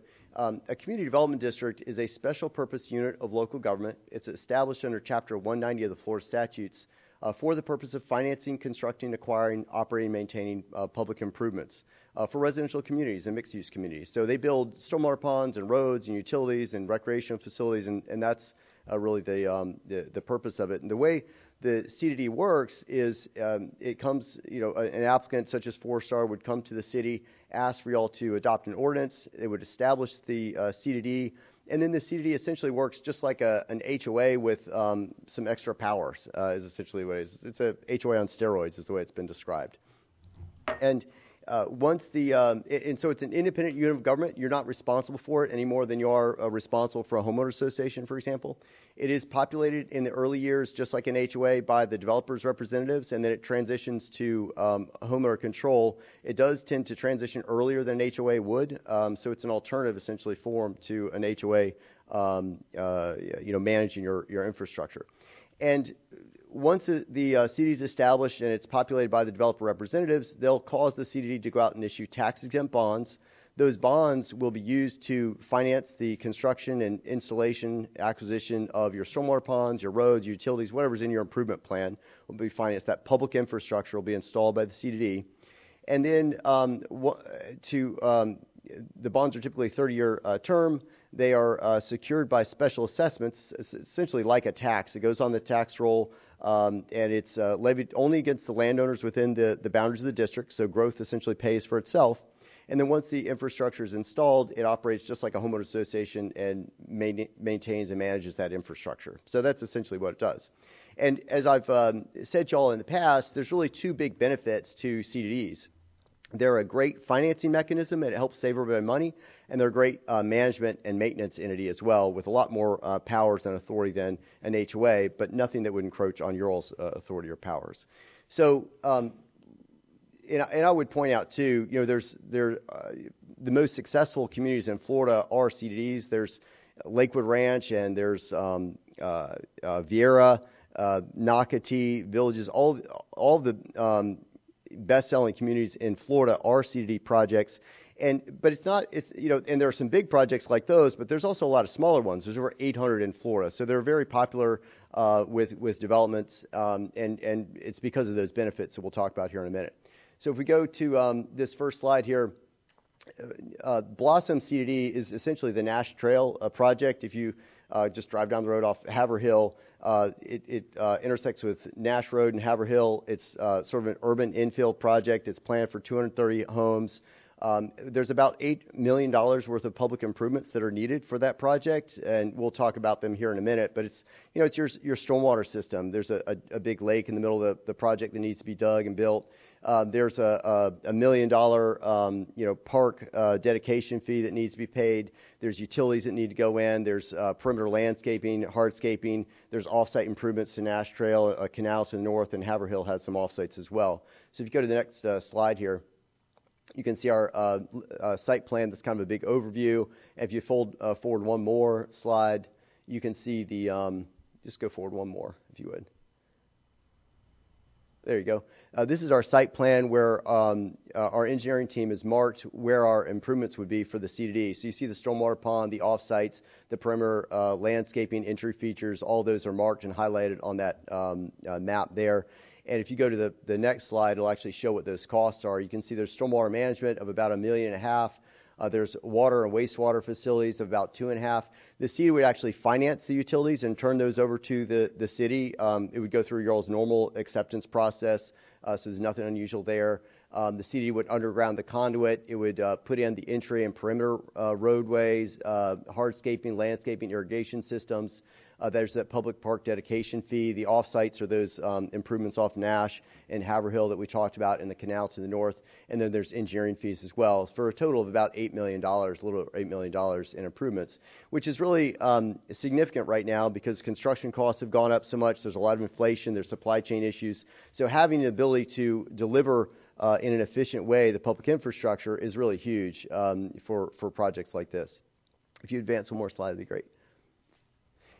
So I talked about in the beginning kind of the big buckets of benefits from CDDs, and there's really two. One is the financial advantages, and the other is that operations and maintenance component. The financial advantage is essentially that everything just costs less, and so there's more money that's able to go into the project. And the reason for that is when the CDD goes out and issues its bonds, it can access the tax-exempt bond market. It's the same bond market the city uses when you all issue bonds, so the rates are good. It's better than what you can get in a private financing scenario, and you can spread those costs over time. So there's more money you can put in the project in the front end, and what you end up with is usually more competitive home pricing and also a better quality project. If you look around the state at the CDD projects, they have better amenity packages, they have better landscaping, better hardscaping, and that's because there's more money to go into the project. And it doesn't just save money on the front end, it also saves money when the residents come back and they want to refurbish their stormwater ponds, or they want to fix up the perimeter landscape and entry features and whatnot. They can come back, access that same tax-exempt bond market, and spread costs over time and save them some money then as well. So it's a great financial mechanism. One more slide forward, please. It's also a great maintenance entity. Compared to a homeowners association, which is pretty limited, a CDD can do a lot more. One of the biggest advantages, in addition to the fact that it can access the tax-exempt bond market and save money when it funds infrastructure and refurbishes infrastructure, but beyond that, it can collect its assessments on the tax roll, unlike a homeowners association. So after the Great Recession, and it happens all the time anyway, but after the Great Recession, there were a lot of homeowners associations that came to cities and counties and said, hey, we can't take care of our roads. Hey, we can't fix our stormwater ponds up. We have to put liens on homes because that's the only way for us to have a collection mechanism. And so they were actually asking, cities and counties were being asked to take on HOA infrastructure, and I'm sure you all have had that experience as well. And in fact, CDDs can collect on the tax roll, so the revenue stream's a lot more efficient, and it's more predictable and more stable. In fact, I was in Marion County last year getting a CDD established, And they require you, if the project's of a certain size, they require you to have a CDD or special taxing district because they're tired of HOAs coming to them and asking them to take infrastructure back. And in fact, the agenda item right before mine was an HOA coming to ask for a special taxing district to be established because the HOA couldn't take care of its roads. So it really proved the point. And that's not the only county that's like that. Clay and some others are like that as well. In addition to the tax roll collection, CDs have sovereign immunity protection, which prevents or is less likely to get frivolous lawsuits. CDs are a much more transparent entity. They're subject to sunshine laws and public records laws and ethics laws. The same laws that govern you all and require you to have this public meeting is same laws that govern CDs. And so they're very transparent. They work well with other government agencies. Again, much more transparent entity.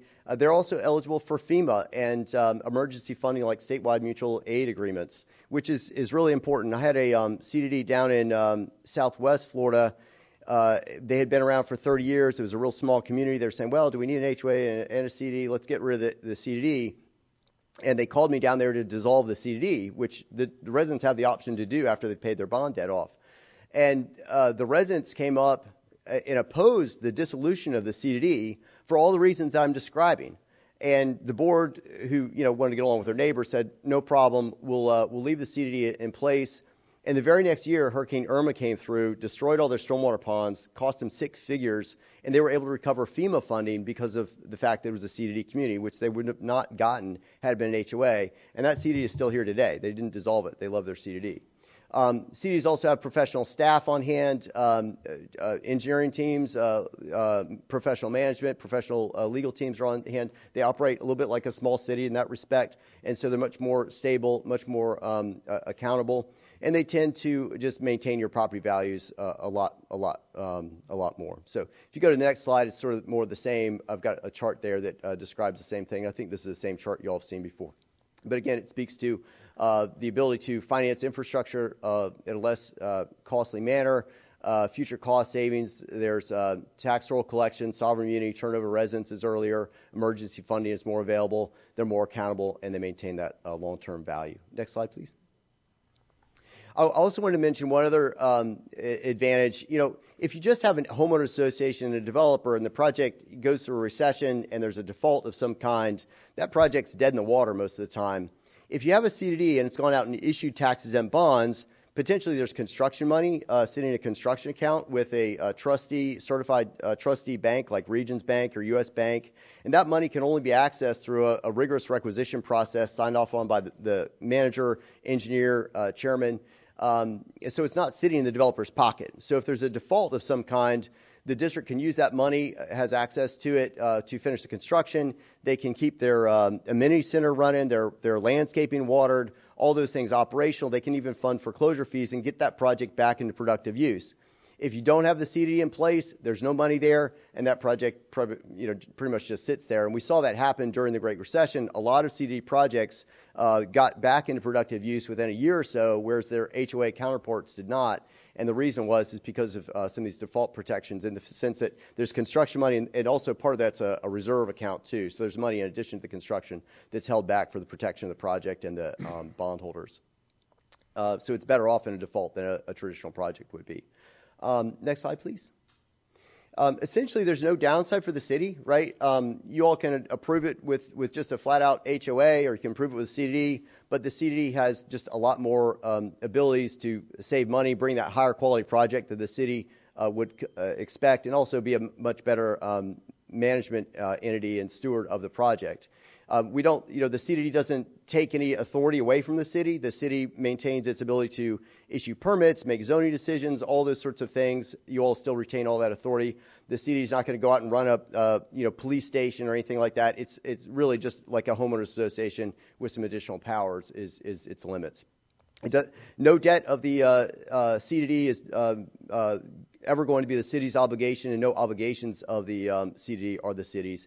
And I'll cite you that language here in a minute. I've got it in a specific slide. Next slide, please. In terms of transparency, CDs are very transparent. Over the years, the legislature has increased the disclosure requirements. CDs, again, are subject to sunshine laws and public records laws, so there's a lot of transparency just in that.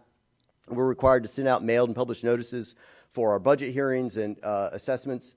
There's a mandatory public website. The home builder will also have their own website as well, so there's a lot of information online that's required to be kept there.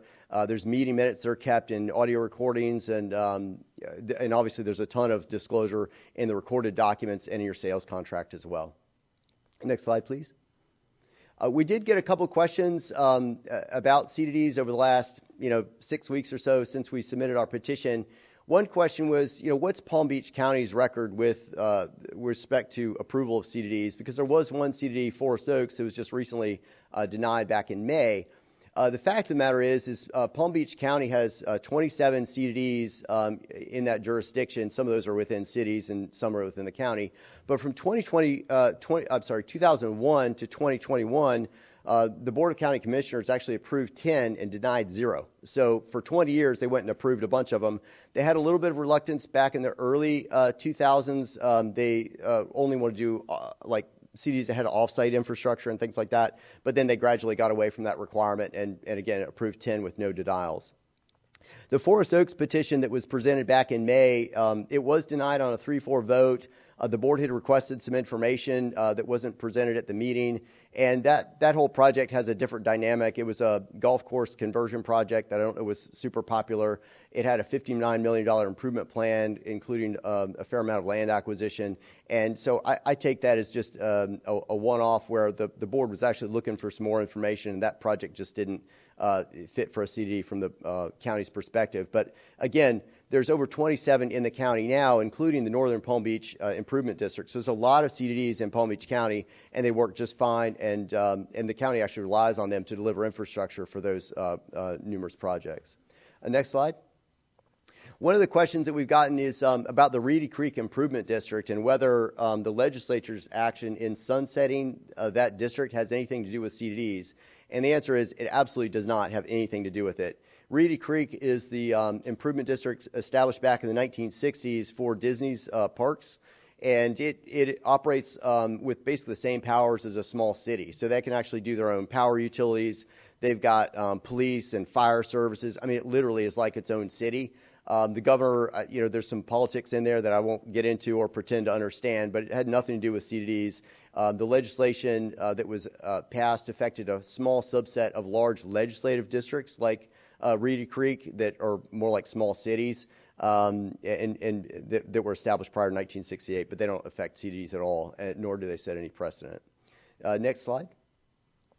If you see there that question 3, could the city be responsible for the CDD obligations? I just want to show you all the fine print in the statute. It reads, a default on the bonds or obligations of a district shall not constitute a debt or obligation of a local general purpose government or the state. So there's a guarantee in the statute that having a CDD in your jurisdiction is not going to mean that you're going to be responsible for that infrastructure. To the contrary, you're much more likely to get complaints and requests from homeowner associations than from a CDD. And then we also got questions about what our CDD assessment levels would be. They're usually set similar to what other CDDs in the area. So we'd look at the Palm Beach County numbers. We have some estimates up there, and you can see that the proposed estimates that we have are quite a bit less than some of the others in the neighboring jurisdictions. So next slide. In terms of legal requirements, there's actually only 6 statutory requirements for the CDD to be established, and they're really straightforward. The first one is, are the petition statements true and correct? They absolutely are. Is the CDD establishment consistent with our comp plan? You can compare it to the comp plan. It absolutely is. Is the CDD developable as one functional interrelated community? I mean, this is an urban infill project. It's on a rectangular footprint. It absolutely is functionally interrelated. Will it be compatible with existing services? Yeah, we're going to hook into the utilities and whatnot that are on Nash and Haverhill. Is the CDD amenable to separate special district government? It absolutely is. The landowners have consented to it. And is it the best alternative? It absolutely is for the reasons that I've described. So with all that said, I know some time has passed since we talked last. I'm happy to entertain any questions y'all have. And again, we really appreciate your time meeting with us individually and also meeting with us here today and your consideration of the petition. Thank you. Any comments or questions on that part? Yes. Councilmember Diaz. I do. I have quite a few questions. I'm just trying to understand. So the CDD bonds out, and then that, let's use the $8 million figure, gets added to the property owner's tax bill, And then on top of that, they're paying a monthly assessment for just the operational, like you would an HOA, whether it's the yard trimming or the whatever it is. So it's both. So it's reducing the price of the home, but in essence, it's just adding it onto their tax bill. Well, that's partially true, but it's also cheaper money. So there's more money to go in the project because you're using tax-exempt bonds, you're spreading over time. So you've got more competitive home prices, and you get a better quality project. So you get a better amenity package, you get better landscaping, hardscaping. To directly answer your question, there's an operational component to the landscaping and maintain the stormwater ponds. You're going to pay that whether you're an HOA or C2D. The difference is that debt component that you're referring to, and it would either get built into the front end of the home price up front with no financing whatsoever, or it's going to be lessened because of the C2D. Right, but then it's on their annual tax bill. So then, as many times, time happens. This is is it a 30-year? It's a 30-year bond, but okay. It can be expired early if the community wants to do that. So if something else happens in the community that requires a special assessment because things age and things break and whatnot, so I just feel like we're taking it off the top and adding it to a tax bill. And my concern would also be, I understand that there's requirements for transparency. I also know when you're buying a home, you're presented with hundreds upon hundreds of documents and papers. And I would just be concerned for the property owner that they're truly understanding what this is and that, their taxes, it's not going to be on the vacant land. We've already had some of that. It's on top of the improvement value is now the assessed tax value from this as well. I just have some concerns about that. Well, so I'm picking up two comments. One is, about transparency, which I think is a good question. And the other question was sort of about how the pricing works. So I've had two projects in the last 15 years of doing this that didn't get approved. And what ended up happening is the builder contracts, they raised the lot prices by over $20,000 a lot. And also they shrunk back the amenity package and they shrunk back the landscaping because they couldn't afford to put in what they had planned to put in. The CDD actually does bring more money. Now, is a homeowner going to pay for the infrastructure? They absolutely are. But the question is it going to be less expensive with the CDD? It absolutely is. So from a policy perspective, you literally are saving money. And that's exactly what would happen if you don't approve it, is your lot prices are going to go up and you're going to get a lesser quality project. That absolutely happens. The second piece about the transparency, I think that's a legitimate concern. You want to make sure these are disclosed properly. And there's a couple things that I've seen done with these. One is I've got a page there of all the transparency requirements. Those have been ratcheted up over the years. 5 years ago, the legislature increased them even more. So there's a lot of disclosure that goes on. There's over 800 in Florida. They're also used routinely around the United States in different states. So Texas, Tennessee, people coming from out of state are familiar with special taxing districts. California has a bunch. Colorado has a bunch. Utah has them. So there's a lot of awareness about it. It's not like it's 1984 when they just started it. And that said, if you want some additional disclosure, we've offered to staff to have some additional disclosures in different formats. So there's a disclosure of public finance that gets handed out at the closing. It tells sort of what the CD is all about. We can do it as an FAQ and provide that information. We're happy to offer additional disclosure, and I don't think that'd be a concern at all. And of course, there's the public website, and people look on the internet at all their their projects. They look at the community, and they'll be able to find all that information online too. So. Thank you. I know that the other council members have questions. I want to ask our director, do you want to do your presentations before we entertain questions? I deferred to Councilmember Diaz, but are you going to touch on some of the questions that? My presentation, his presentation was had much more information than mine. It basically gives you the numbers and what the law requirements are, which he went through all of that. Let's do that, and then is that okay the numbers with the council member? I've got questions on the numbers. Okay with me. All right, mine is the. Oh, you are? Oh, okay. All right.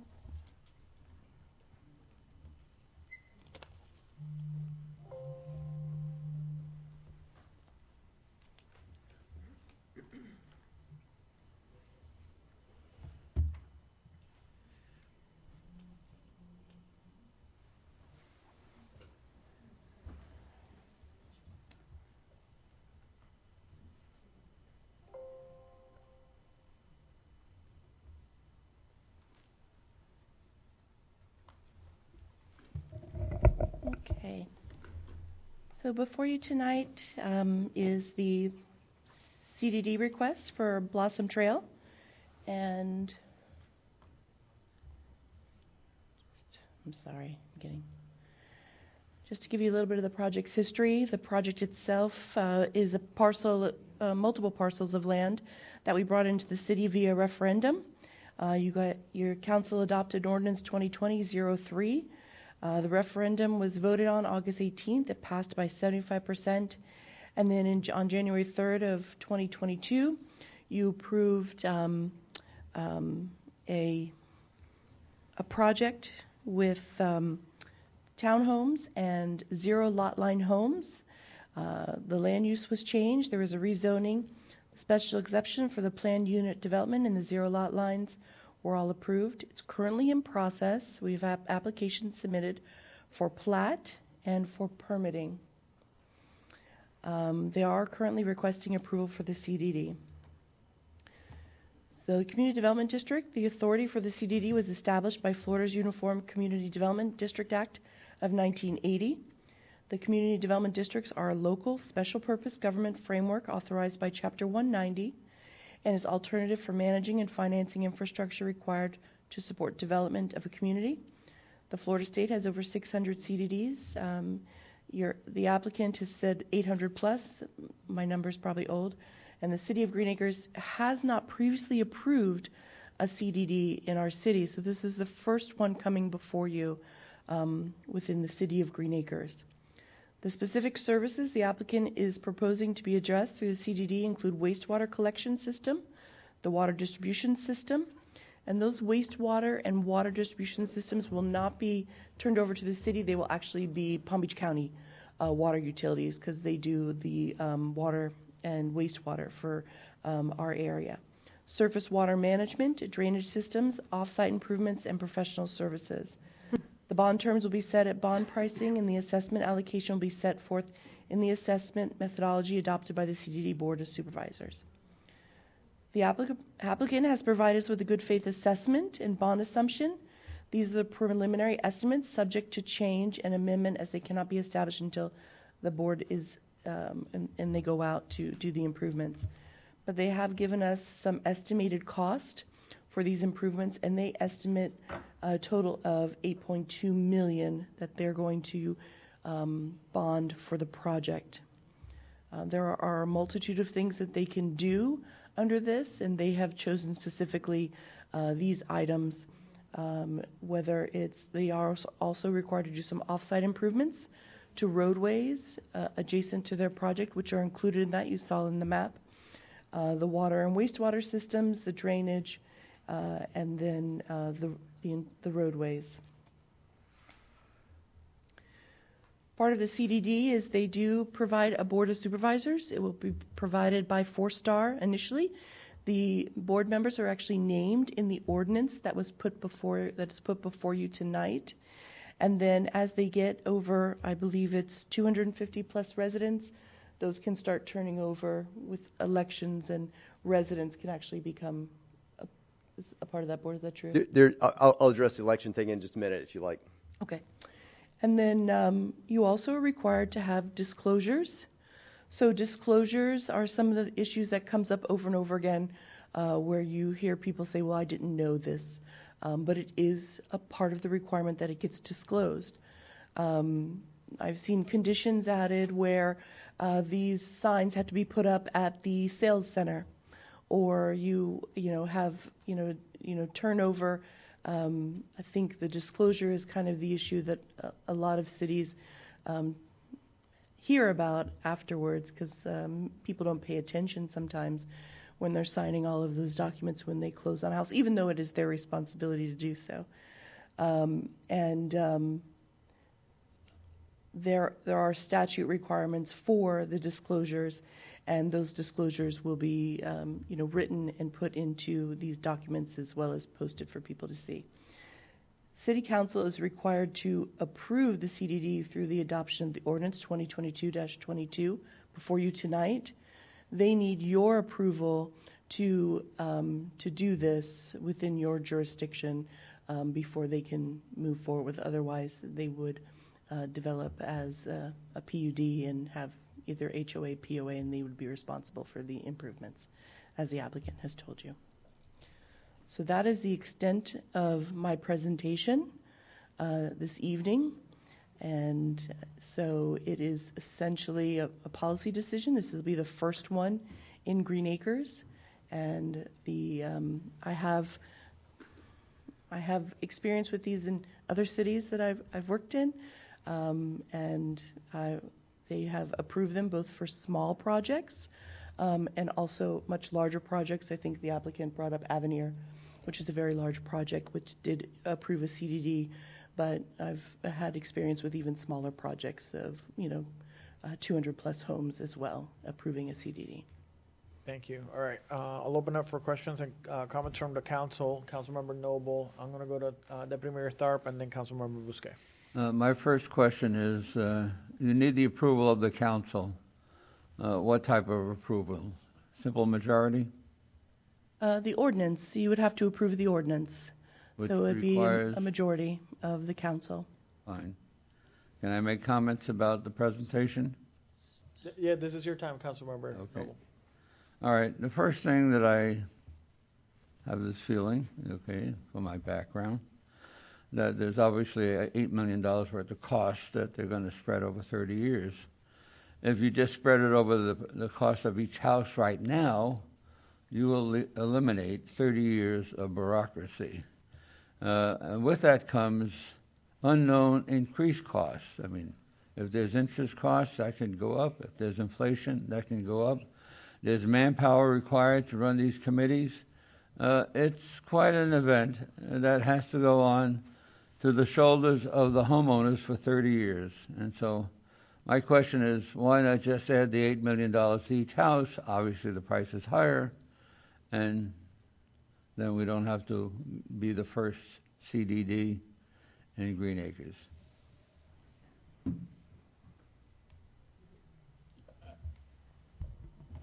I think that was a question. Okay, I wasn't sure. No, It was a statement. It was a statement. Yeah, okay. Well, if I could maybe address that and also just pick up a couple other points.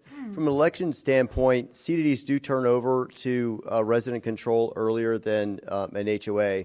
An HOA typically turns over around 90 to 95% build out. CDD in the early years has landowner-based elections, and so the majority, whoever owns the majority of the land, basically can vote in the seats. So in a smaller project like this, they'll have those landowner elections, and then once the homes are sold, those residents will be able to be active in those landowner elections. And then at year 6, when they have 250 residents, it actually goes through a qualified elector election process, which they essentially goes same process you all go through to get elected. So that's one question. Also, to follow up on a couple of comments, again, from Councilwoman Diaz, you had asked about the HOA and CDD. I just wanted to clarify 2 points that Maria mentioned to me that I think are good points. You had asked about the HOA and CDD and the operations costs. The operations of operating the landscaping and the stormwater ponds, those are going to be borne one way or the other. So if the CDD is doing it, the HOA won't, so you'll have a reduction in HOA dues. I figure that's obvious, but I wanted to make that point as well. Also, in terms of disclosure, we intend to have, and I think it was in the presentation slide, a link on the builder website to the CDD so that there is some intercoordination there, so you can find the information on the builder website. In terms of the question about bureaucracy, I mean, every community needs some sort of management entity. So you're going to have an HOA, you're going to have a CDD. Somebody's got to maintain that thing. And then the nice thing about having the CDD is you've got professional staff on hand. I would say the annual budget's around $80,000 for administrative costs, and that is a cost that the community has to bear. But if there's enough units, like 230 units or so, it makes sense. If you're down around 150, 190 or something like that, it's a little bit of a tighter question. But I think the cost-benefit analysis, if you talk to the financial advisors and the folks that do this, do the math on this, say if you're sort of north of 200 units, that additional administrative cost that you're speaking to is offset by the savings you get from the infrastructure savings that we're talking about. So. Anything else, Councilmember Noble? No. All right, Deputy Mayor Tharp. So, picking up with what Mr. Noble had mentioned, I'm struggling and I asked about it during our initial meeting. Where's the true benefit to the homeowner? You showed the figures that they had to pay the CDD of 30 something a month, but what is it if you didn't go with the CDD and you had to build that infrastructure yourself? What is that amortized over the 30 years of a mortgage? Is it equal? Is it $10 more a month, $50 more a month? So that figure still doesn't exist because you mentioned it's a great savings with the bond market, but you didn't go into any of the details with the rates. What is the rate of the bond? What is the rate of an average 30-year mortgage today? So I guess I still have that kind of that question. Second thing, we talk about who runs the CDD, and in some time it moves over to this board of supervisors. And like with all HOAs, there's some good, there's some bad, but now not only do people have to be an HOA, they got to be knowledgeable in this CDD or pay $80,000 a year to have somebody else manage it for them. Is that $80,000 included in any of these numbers, or is that something additional? And then, Kara, a question for you, since you have experience with these in the past with other municipalities. Are we missing any of the negatives? We heard a presentation about everything that's positive, but I find it hard to believe that it's all positive because then everybody would be doing it, and there has to be a negative somewhere. So I think what you see in the statutes changing kind of addresses the negatives over the years. So when they talk about different additions like beefing up the language for the disclosure, talking about how it's structured, those are things that have changed since the original inception. So those complaints make its way up to the legislature, and then they try to address it through the statutes. So I think those are the major issues, or from what I've heard, or a lot of people who say, I didn't know that I bought into this. So the disclosure comes up, the original disclosure, and then the language has been made stronger over the years.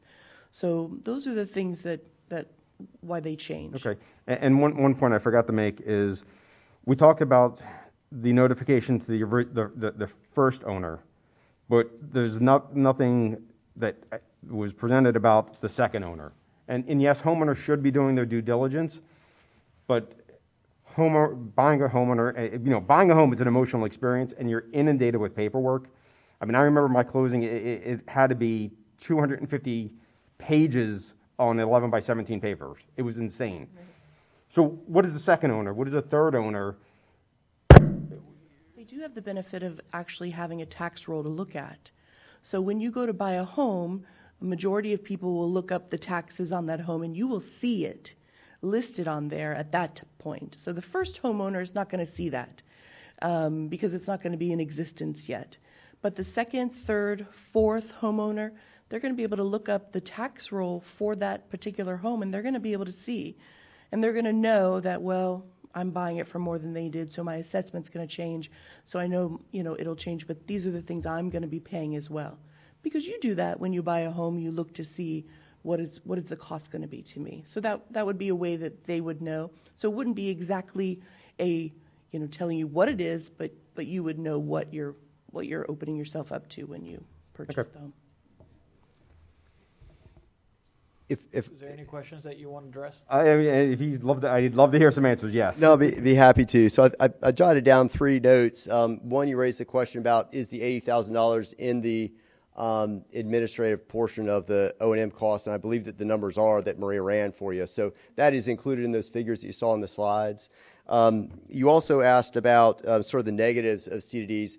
And you're absolutely right. It's not a perfect structure, right? There's pros and cons to everything, but it's a better structure for certain projects than just having the HOA for a lot of the reasons we talked about, which I won't elaborate on.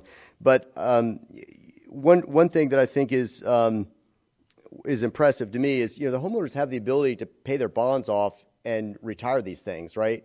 And only one, and my firm represents about a quarter of the CDDs in Florida.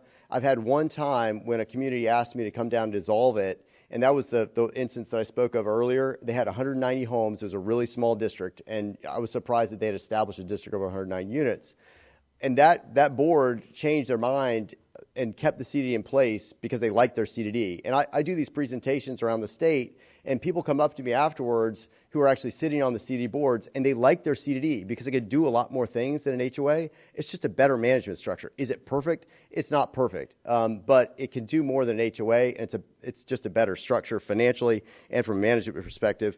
From a disclosure standpoint, I think she's absolutely right. I mean, I think you can look at your tax roll when you're closing. You get estoppel letters. There's also the website. We can add additional disclosures in the record if you'd like that. We offered that to staff as an additional item that we can tag on. But there's already a public disclosure of finances recorded in the record. There's a ton of disclosures. There's stuff that has to be in the sales contract. So there's a lot of disclosure, but we're happy to add more. And there's websites and people to call. There's a lot of information out there. One last question.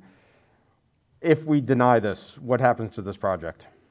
I think your lot prices go up. I would say, I can't say exactly how much would go in, but I think it's probably in the range of $20,000 a piece. And then you end up with a lower quality project. I mean, this is an urban infill project, guys, and there's no downside to the city in having this CDD in place. It's going to save everybody money. If homeowners don't like it, they don't have to buy into it. If they buy into it and then later they don't like it, they can dissolve it. But it's going to save people money, and it's going to be a better management structure. You also asked about the mortgage rates. I'm going to answer that question too, and I'm sorry I didn't. I don't have that detail of a financial analysis, but think about it this way, and we can get some numbers for you if that helps. But think about it this way: if you're looking at your lot price, the developer has to look at their own internal cost of borrowing and also their external cost of borrowing. They can never get a 30-year loan on their own at the rates that these are trading at. I think they're around 5.5 right now. So there's a substantial gap between what they can get the money for and what the rate is. So it's not just the rate that you sort of equate it to a mortgage rate. That's not it at all. There's an extra 10+ percentage points that are going in terms of savings on these homes. It's a big deal. It really does save money. But we can get you some math if that helps. Thank you. Councilmember Bousquet. First of all, I'm wondering, what is the price range that you're projecting of these homes, for these homes, with and without the CDD? I think Ms. Caprioli would address that. And yeah, come on up if you want. My expectation, I'll let her speak to the price ranges of the homes, but my expectation is that the builder lot prices would go up. That part I know for sure. When you get to the housing market, obviously it's a bargain for exchange, so I think it's hard to nail that down, but it's going to be more than zero. And it could be as much as 20,000 plus or more. But I'll let Maria speak to the actual cost. The question was, what is the price range going to be of these homes? Currently, can you hear me? $399 to mid-4s. Without the CDD, prices could increase for the homes anywhere from 20 on the low side, 1,000 up to 50,000. Thank you. Is that all the questions, Councilwoman Bousquet? No, I'm just concerned that this is shifting the cost from the builder to the homeowner, who may not really be that aware of what they're getting themselves into, and it just concerns me. If you want to address that. Well, I think again, it goes back to some of the discussion we've had earlier, which is there's a lot of disclosure. These are really common in Florida. They're common in Palm Beach County. They're common in your all's neighboring jurisdictions as well. So there's a lot of information out there about them. People can go to the CDD community and say, hey, this looks a lot nicer. It's got a nicer amenity package. It's got nicer landscaping. I see on my tax roll that it's got an extra assessment, so I got to weigh that out. If I don't like it, I won't buy it.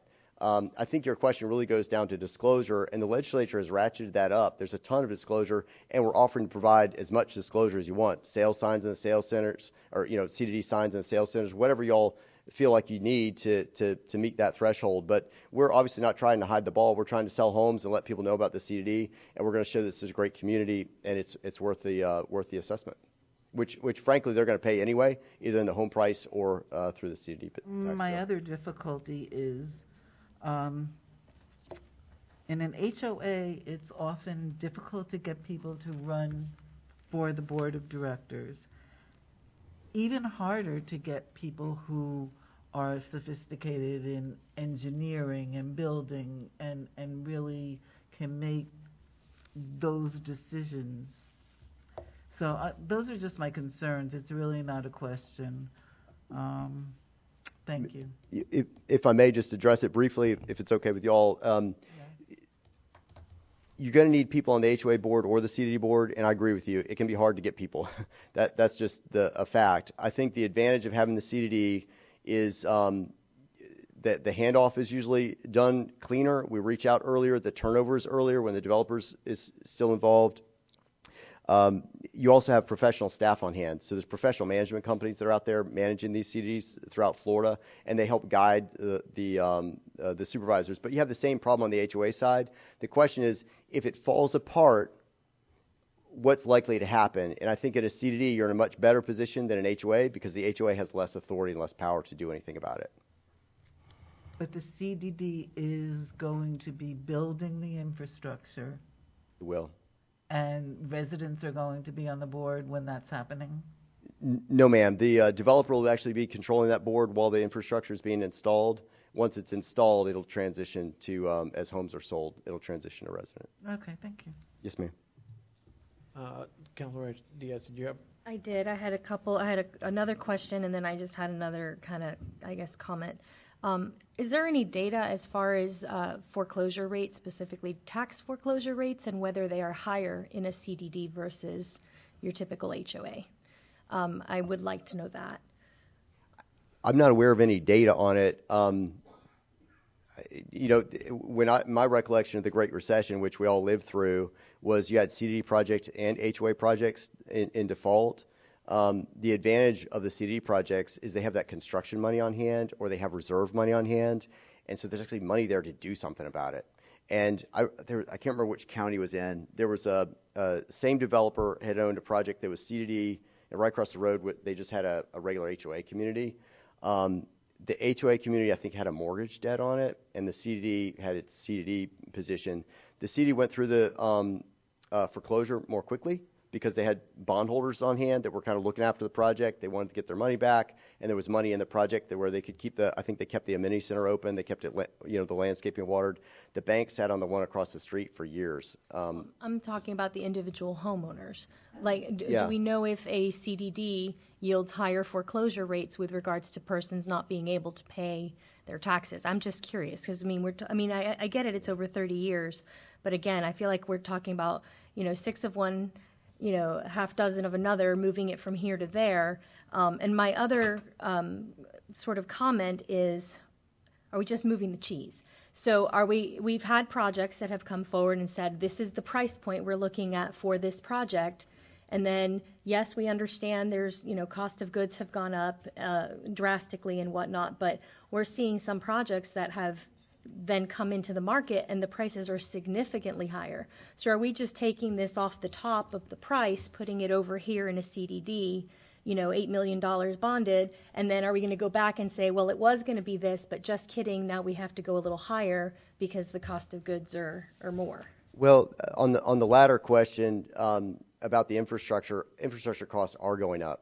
So if you have a regular HOA project, there's nothing you can do about that. If you have a CDD project, you can raise funds and save yourself some money. I will say, though, that in order to sell the homes, they won't finance through the CDD all $8 million of the infrastructure. They'll probably do 5 or 6 or something like that. And then the developer will fund the balance. So if construction costs go up, maybe they'll increase the assessments a little bit, but I'd be very surprised because they have to stay in line with the others in Palm Beach County, right? Because they need to be able to sell the homes, and they can't sell them if it's not consistent with market. What will end up happening is the developer will have to eat those additional costs, which is what a lot of developers are doing right now.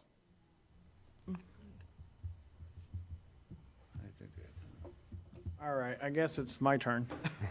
Sure. Maria, you okay? It looked like you were having a headache or something. I'm not sure. So you mentioned earlier these are cost savings, right? But it's not truly cost savings. The builder is deferring the dollar amount to the homeowner to pay over the 30 years, correct? The savings comes in the bond. Is that what you're saying? Well, there's savings in the sense that the infrastructure literally costs less because of the bond. Because of the access to the money. Yes, sir. Right. I mean, bonds are going up regardless, and then the bond has to go out, has to get rated. So what rates are we looking at truly? They're at about 5.5 right now. Historically, CDs were around 5 to 6. So that's about the rate we're expecting. Right. To me, this is about the residents and making sure that we, with this body, basically from what I'm hearing from the council, is that we're worried and making sure that it's transparent enough so that our residents understand, because they may not be residents today, but when they move in, they're going to become our residents, and we want to make sure that they're protected. The way I see it is, I would prefer it all be, if I was the buyer, all included. And I'm starting at the HOA or whatever method it is from zero. And if there's costs that come across, then we pay into it. It's all bundled in. I know exactly what I'm coming into. And then when you sell the home, the second buyer, that's also something that concerns me. And I think Deputy Mayor Tharp alluded to it. You put these disclosures out there. People sign because they're excited. And I don't think they truly understand that they have this over their heads for 30 years. So that is something that I am concerned with. The other thing is, I think Councilmember Diaz alluded to it. Are we moving the cheese, right? We put this on the onus on the homeowners, and then the market, as we have seen, has steadily gone up. I highly doubt that you're going to put these on the market for $50,000 less than the market is dictating. So with that reason, I am hesitant to defer this over to the homeowners, because at the end of the day, the people that you're representing are in the business of making money. And I would prefer it to be all inclusive. And if the package is less, that's fine. The homeowner that's purchasing will see what you guys are selling, and they'll make their own decision. So that's my opinion. I don't really have a question. I've done some homework on this since, by the way, for full disclosures, I met with this group prior, probably about 45 days ago. I think we all did. I think we all did. Right. So we met with them. They did the presentation similar to what they've done today. I went back. I've spoken to people. I've asked other people that have worked with CDDs, and not that they're bad, but that at the end of the day, people want clarity. They would rather, and I've spoken to people, would you rather purchase something a little bit more expensive knowing that it's all included? And it's usually a yes. So for that reason, I am not in support of the CDD. And that's my comments. I'll look to the council if they have any other comments or questions. Any closing remarks? Mayor Flores, if I may just ask you this question. It sounds like the key part of your concern, which is a concern that other folks have expressed as well, has to do with disclosure. And we're willing to offer additional types of disclosure. Would it be worthwhile to explore some other disclosure options to make this work? One is about disclosure, yes, knowing that what you're signing up for. The other one is the price point. You're saying we're passing off $8 million to the homeowner, but your price point is still going to be competitive to the market. So the person's coming in at the same price point plus another $8 million on the side to start out at day one. I rather the builder take on the entire cost, and then they spread out and they make their money the way that they have to make their money, and there's no $8 million for a new body to have to eat away over 30 years. That's just my transparency, the way I work, the way my mind works, the way I want to protect my residents so that they know what they're getting into when they're taking out that mortgage. I think the policy perspective that I would have on that is that the CD really does save money. The developer does make more money, but also the residents save some money and they get a higher quality project and the city gets a higher quality project. And you can say, well, the housing prices really aren't going to change. I think that's subject to debate. I think they are going to change. But either way, again, you look around Florida at the CDD communities, there's a reason that they're the best-selling communities in the nation, and it has to do with the fact that they look better and there's more services offered. So I think the disclosure thing is something we can fix. I think the other issue, I think it's a bad policy decision because I think it ends up just sort of costing everybody more money because there's really no downside in that respect. Excellent. Anything else, Karen, that you would like to add? I'd like to make a motion. Okay. We have a public hearing. Oh, yeah, it's public. It is a public hearing? Oh, sorry. Oh, yeah. Wrong agenda. This is a public hearing, so at this time, I'd like to open public hearing for ordinance 2022-22, first reading. Anyone wishing to speak in opposition of the ordinance, please come forward, state your name and address for the record. Seeing none, anyone wishing to speak in favor of the ordinance, please come forward, state your name and address for the record. Seeing none, public hearing is now closed. Mr. Mayor, if I may make a comment on this. Yes. One of the items that's covered in the ordinance is by statute. There's 6 criteria that the council looks at in determining whether or not to approve a CDD. Based on the comments that I've heard from the council, one of the criteria is whether the district is the best alternative available for delivering community development services and facilities to the area that would be served by the district. I think that's the question that's going on, whether this is the best alternative for this area. So I just wanted to bring that to your attention. Thank you. Thank you. I think that does provide clarity, absolutely. I realize I'm not going to make a motion. You're not making a motion, Councilmember Noble? I am not. Do I have a motion from anyone? All right. Seeing no motion. Can we have to make a motion one way or the other? I think I think I'd like to table it. I think there's information that we're still unclear on.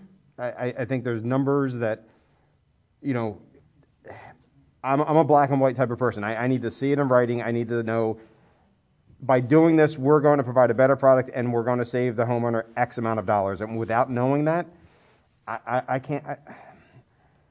I'm not comfortable voting either way. I prefer to table this until a later date.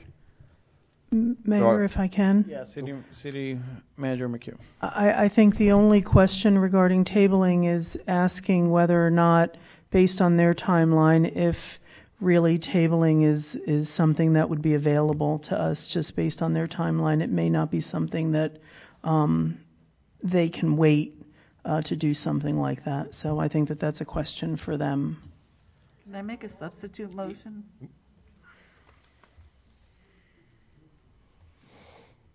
Depends how long you'd be tabling it for.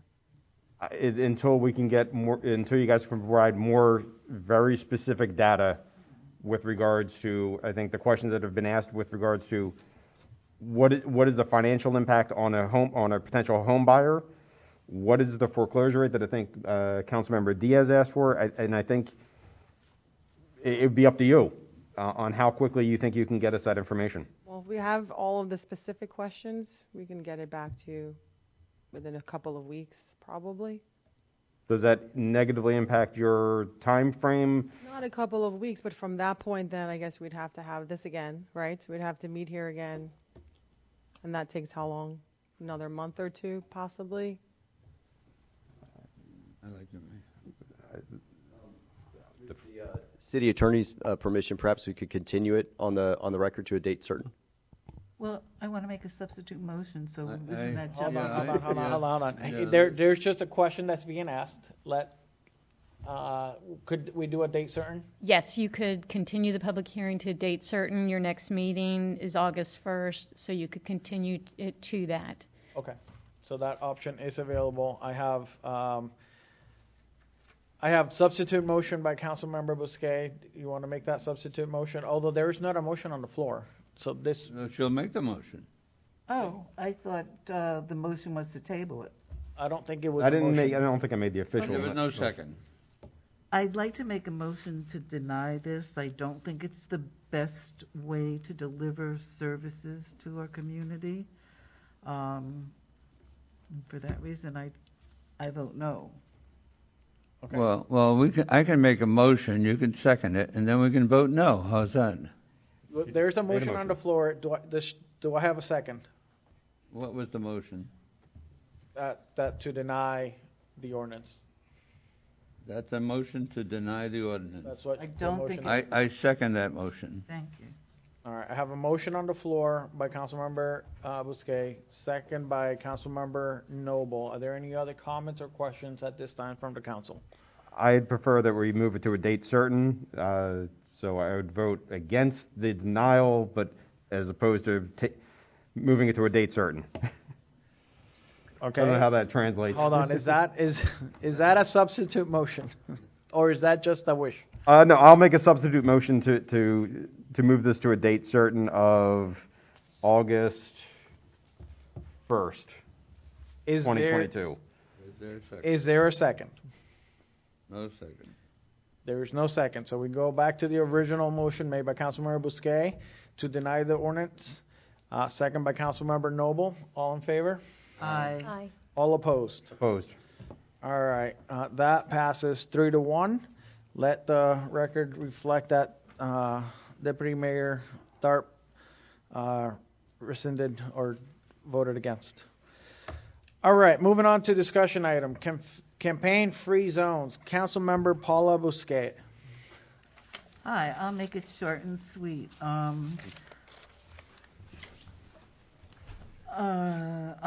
wanted to ask the city attorney to prepare an ordinance making this council chamber a campaign-free zone. I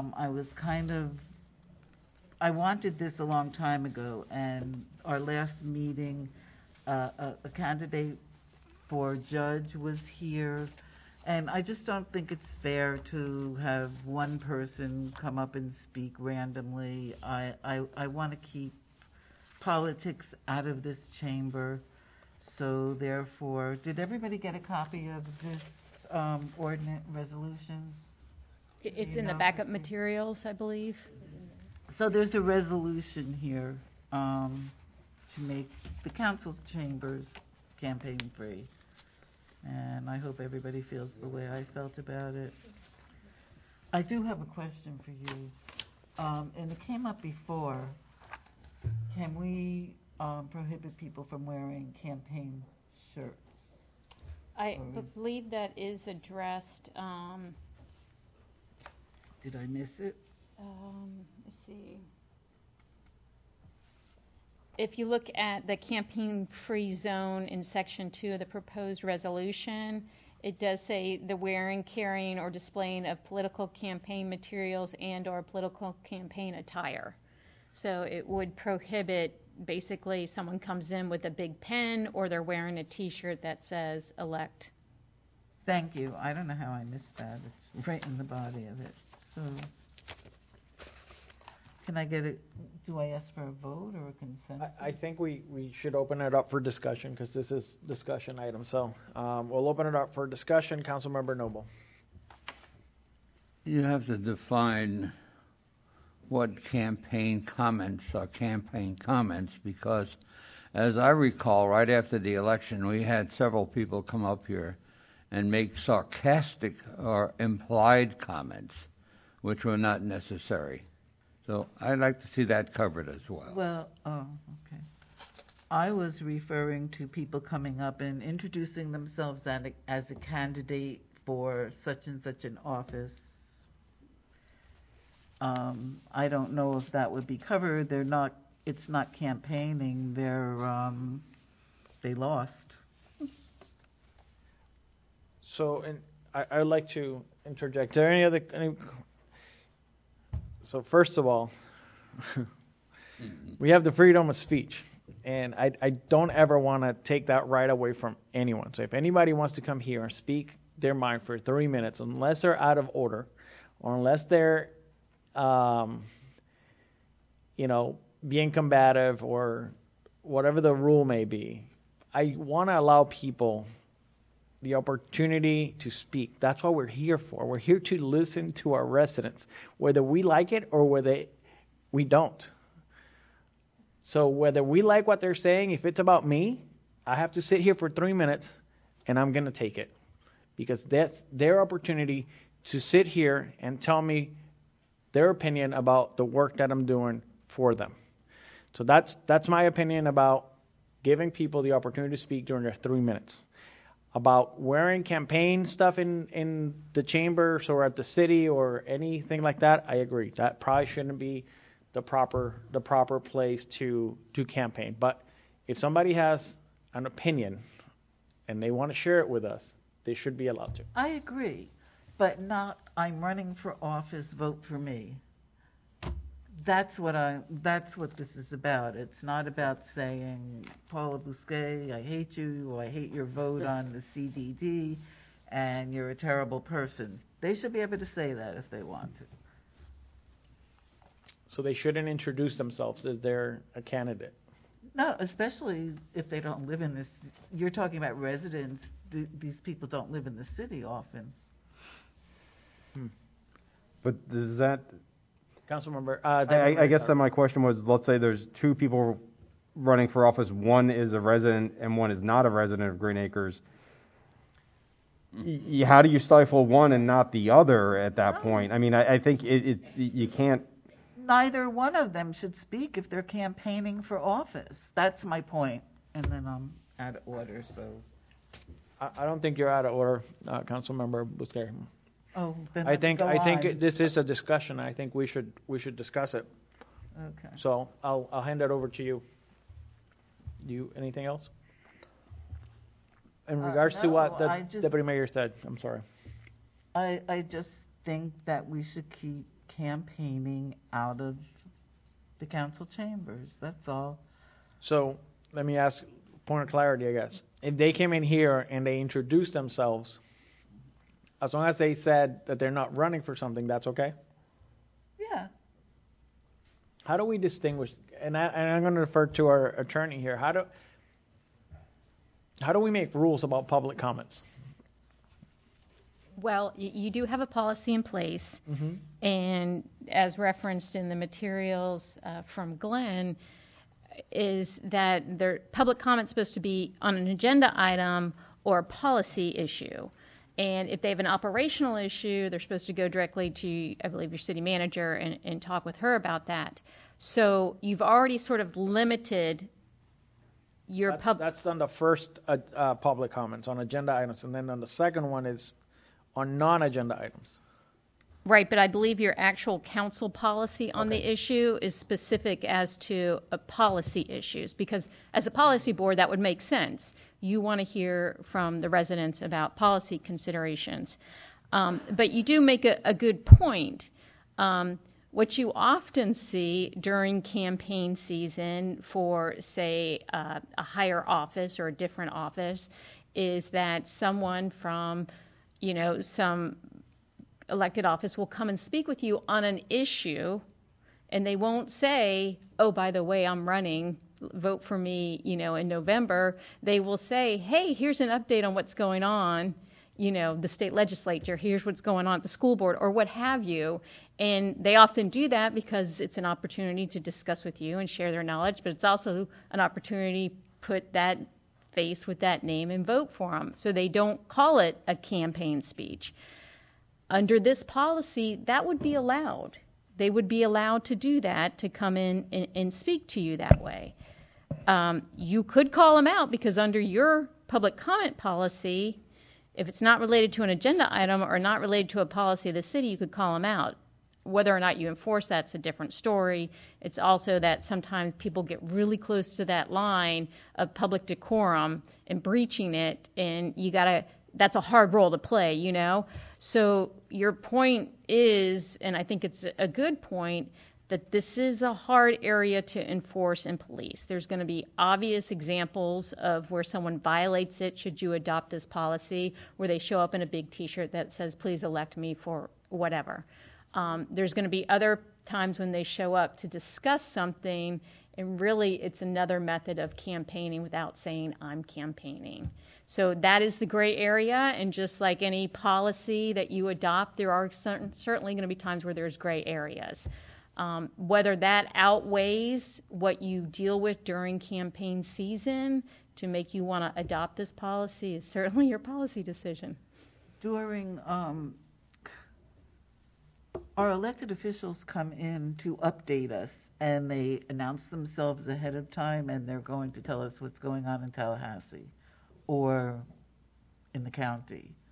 I don't see that, even if they're running for re-election, everything you do as a politician is kind of a campaign. But it's different if they're bringing information to us of something that happened. That's just my opinion. Just a quick comment. Yep. I'd like to just make a quick comment.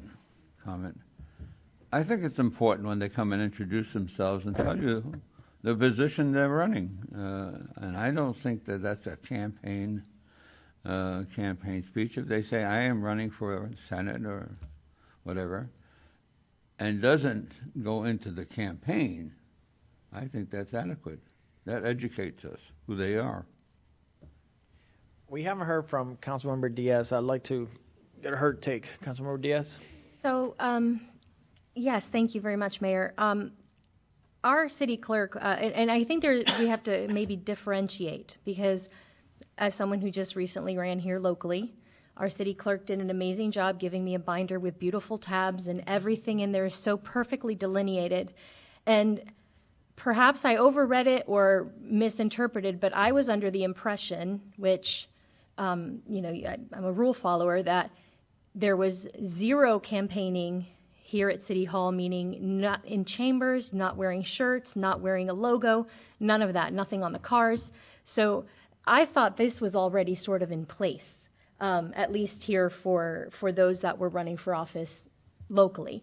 As far as persons that are running for office, I'm torn, because I do believe that we have free speech, and I think if somebody takes the time to want to come down here and meet some of our residents, I think that they should have the opportunity to introduce themselves and say, what they're running for. So I guess I'm a little confused myself. I'm in agreement with that. I am too. With what? With what Councilmember Diaz just said. I agree. I mean, it's in the book. Is that? No, well, it is. So we're contradicting ourselves, right? And what our attorney just told us also contradicts when people get up here, and it has nothing to do with a policy or an ordinance. We still like to listen to them, because I think it's right to listen to them. But technically, I guess I could tell them that they really shouldn't be making comments. So I guess what I'm getting to is I think this is a great conversation that we need to really address, because there's no clarity, and we should. The answer is you're the mayor. You decide. I understand that, but if I'm the one deciding, I side on the side of giving them their 3 minutes and freedom of speech. That sounds good to me. Well, then let's create a policy that dictates that, because the next mayor may choose something completely different. So if we all in agreement, let's create a policy that addresses that what this body feels. No? Well, the next mayor has a different personality. It would be something entirely different. You can't look at that. Let's work with what we have. Okay. We have you, for better or worse. All right. Nice. Councilmember Busquet. No, I just felt like this was freedom of speech. I felt like this was just so simple. I mean, if you have 5 candidates running for an office and one of them comes here and speaks, nobody gets exposed to the other 4. I mean, I think that kind of campaigning is a job for the League of Women Voters to have a forum, and it doesn't have to be in City Hall. I don't know if that's. Once again, I'm going to defer to Christy, our city attorney. What are other cities doing? I mean, I know you guys represent others, so. Some cities have adopted this, and oftentimes you hear the reason they adopted it is they want to make sure that the governing body meetings are focused on the business, the policy making, and they're not distracted by when it's campaign season, particularly for that governing body. So you see the distinction. What we're recommending in this thing for the city of Green Acres is based on your current council policy of how you allow public comment. Because there's some cities where they don't have any restrictions on public comment except for decorum. And from that standpoint, it is a completely open public forum.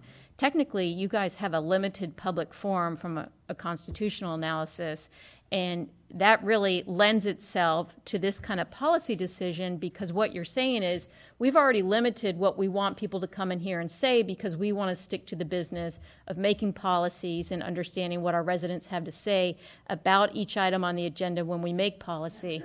So it's already a limited public forum. What I think the struggle is that may not be currently enforced 100% of the time. And so this part of the struggle may be, do we need to develop a clearer policy on what is allowed as public comment, what is not allowed as public comment, and whether that involves campaigning or not is really the decision to make. Okay. So let's try to get some consensus on this. I'm going to start to my left, Councilmember Bousquet. I agree with the resolution that Glenn brought forward for me. Okay. Councilmember Diaz. I don't think it's necessary. Councilmember Noble. Freedom of speech. Deputy Mayor Tharp. Public comments on non-agenda items. You got 3 minutes. Go for it. Okay. So it doesn't look like we have consensus on that campaign free zone. All right, moving on to item 16, Limited Income Senior Citizen Exemption Program. City Manager Andrew McHugh. Thank you, Mayor. This was something that came up at the last meeting and asked the council to consider enacting the Limited Income Senior Citizen Exemption Program. Just for some background, Palm Beach County senior citizens ages 65 and older with income below the limit set by the Florida Department of Revenue and whose properties qualify for the homestead exemption can also qualify for an additional exemption.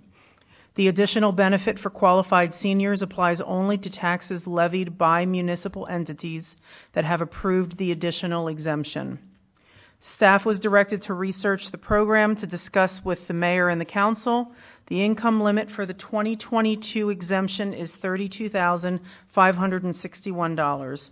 There are currently 533 properties in the city that qualify for this exemption. And in your packet, there was information that had the municipalities that participate in the program. Those municipalities are, at the $5,000 exemption level is the Village of Royal Palm Beach. At the $25,000 exemption level is Palm Beach County, City of Boynton Beach, City of Lake Worth Beach, Town of Lantana, City of Palm Beach Gardens, the Village of Palm Springs, and the Town of Jupiter. At the $50,000 level is the Town of Haverhill, the Town of Loxahatchee Groves, and the Village of Wellington.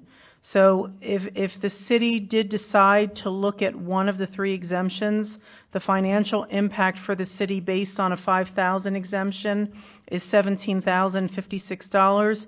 $25,000 exemption is $85,280, and for the $50,000 exemption, $170,560. And of course, the financial impact would be determined based on the exemption level selected by the City Council. Should the Council wish to adopt the program, it should be done prior to October 1, 2022. Question. All right, Councilmember Noble. Maybe I missed the point. What are we exempting? What do you don't get? It's an additional benefit and it's an additional exemption based on those thresholds. So if seniors fall within those income limits, they have an additional exemption, like the homestead exemption. There's an additional exemption, but only for the city's portion of the taxes, so they get an additional exemption, and it reduces their total tax bill because of the additional exemption. What are the other taxes? What other taxes do? Well, your ad valorem, the taxes that are on your tax bill. All So right. the City of Green Acres municipal tax, they qualify for an additional exemption if they meet the income eligibility guidelines. So it's like an additional homestead. Correct. And you have to file. How do you file for that? There's paperwork through the property appraiser's office that individuals can file for it. And they've identified that within Palm Beach County, there's currently 533 properties in our city that actually qualify for the exemption. Only 533. So I do have a comment. Okay, go ahead. Usually have a comment. I'm sorry.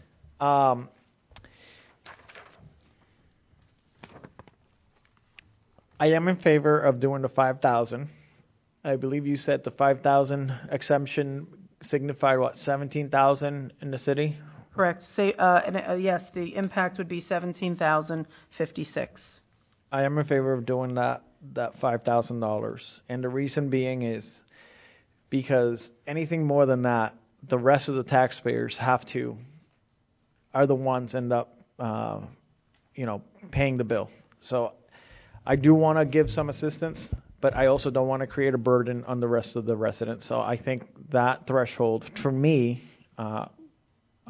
is a little bit of help. I know it's not much, but once again, I think we got to look at our community, at our residents, and I also don't want to create a burden on the city to have to raise taxes in the future to all of the residents. So that to me that's important. So that's my comments. Anybody else?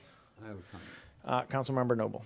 I would like to have some written literature on this because I still don't see where the exceptions fit in. So rather than explain it to me, can I have something to read at a later date? Did you give us those numbers? Yes, this information was in the packet, part of the right? staff memo, correct. Right. Okay. Anyone else? I'll let everybody turn out the mic. Deputy Mayor Tharp. I would agree with Mr. Mayor. Well, it may not seem like a lot when you break it down over 533 homes. I agree with giving something, but I agree that we can't just shift the burden over to different residents. So I would definitely be in favor of the $5,000 exemption. Councilmember Diaz. I agree as well. I think that, it's, maybe in time things will be, better for everyone and we can look at more than that. But I think it's a start. I think it's a good faith effort on our part to show that we understand that we have a good portion of our community that's living on a very fixed income. And it doesn't represent much, but it's something. I would be in favor as well of the $5,000 additional exemption. Councilmember Bousquet. I'm just calculating how much that is a person. On average, $32. Yeah, It's not much. But I would like to see it a little more, but at least you're giving them something. $32 off your tax bill per year is it's minuscule. I really would like to see us go up to 25,000, which isn't that much per person either.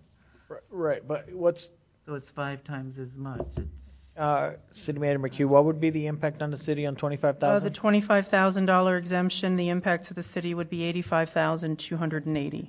85,000, yeah.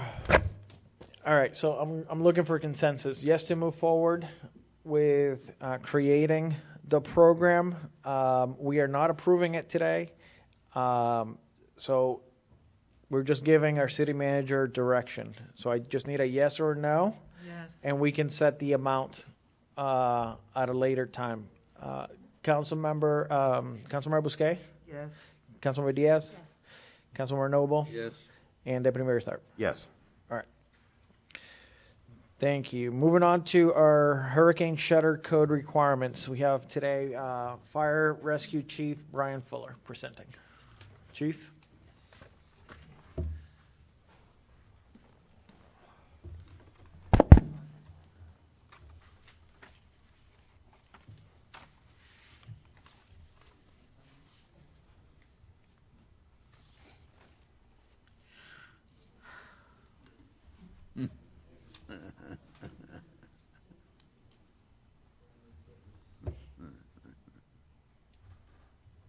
GA loaner.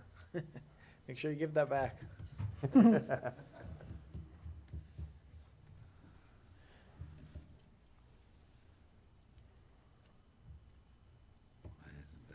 Okay. Mayor Flores, Deputy Mayor Tharp, City Council, City Manager McHugh, I'm here before you today to talk about the issues that were presented to you before and talk to you about some dangers with hurricane shutters being applied to a home for long periods of time. And we're going to go through some codes and some standards. Some of these have been around for a very, very long time. We'll talk about the Green Acres Property Maintenance Code, and then we'll do a little bit about fire behavior, and then show you a couple of videos at the end. NFPA 101 is the Life Safety Code. This code is a National Fire Protection Association. It's been around for a very, very long time. It's been revised hundreds and thousands of times. It's been made stronger. The term used earlier was ratcheted, but it talks about hurricane protection devices. Says a temporary installation, they can be shutters, panels, other protection devices shall be permitted to block escapes and rescue openings and residential occupancies during the threat of a storm. It's very clear that they say during the threat of a storm. Such devices shall not have to reply or comply with operational constraints, means of egress, life safety, and other situations when there's a threat of a storm. That's NFPA 101. The Florida Building Code and the Florida Fire Protection Code usually mimic NFPA 101 and 1. And as you'll see here, it's almost word for word in the Florida Building Code, and that's the 7th edition, and that was revised last in 2020. I will make mention that none of these say anything about when they should be removed. It just simply says during the threat of a storm, they're authorized to block the means of egress.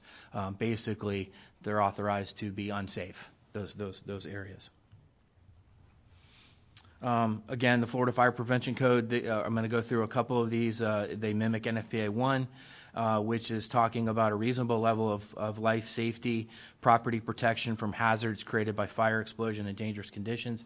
These don't necessarily address hurricane shutters, but actually it's the other way around. So, it's the means of egress and having secondary means of egress and ways for people to escape a structure if there's a fire in a commercial or residential structure. It also talks about the construction and protection and occupancy features to minimize danger, like sprinklers. Sprinkler systems in residential high-rise structures and commercial buildings have really been substantial in reducing life safety and community risk. NFPA 101 Section 1 talks about egress facilities, again, allowing prompt escape of occupants from buildings where desirable into safe areas, so, a place of refuge in a large commercial structure. NFPA 101 Section 1.1.4 also talks about the essential to life safety and recognition, the fact that life safety is more than a matter of egress. It's allowing people to be able to escape out of windows, having sprinkler systems where needed, and other safety features. Talks about maintenance activities, provisions, and achieving an acceptable degree of life safety and additional safeguards. So, specifically, the 2019 Green Acres Property Maintenance Code is where this is addressed, and this is where I largely believe the code enforcement officers were notifying the residents that they had their shutters on their homes for longer than the required period of time or allowable. Shutters and impact protection, hurricane protective devices must be removed no later than 14 days after the termination of a hurricane event. I will make note that City of Green Acres code here actually includes something that I had a hard time finding anywhere else in any of the surrounding communities, and which is quite reasonable to me. It says that if another storm is approaching, which they often do, they often come off the coast of Africa in waves, that 14 days would begin again. So essentially, if you had one storm and on the 14th day another storm was approaching, they could essentially have their shutters on their home for 28 days. another storm approached, same thing. So that was quite different than what I was looking at other communities. There are a lot of communities that are more stringent than what we have here at Green Acres. City of Boca Raton, 10 days. Wellington, I think the same. I've been in a community, not my community now, but I can remember a condo years ago that I had 72 hours to remove it. It was tough for me as a firefighter because I was still at the fire station working the storm. But it is there 14 days after the termination of a storm unless there's another threat. So then we would allow the hurricane shutters to remain. The most likely thing that's going to occur on a home that has shutters on it and it's sealed up tight is what's called a backdraft. And I'm just going to show you a little quick video about what a backdraft is. It's probably going to play a commercial, maybe not.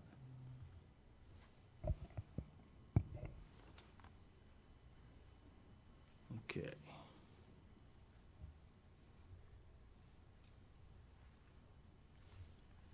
That's a fire in I'm assuming a bedroom? Yeah, but I don't know why there's not a sound.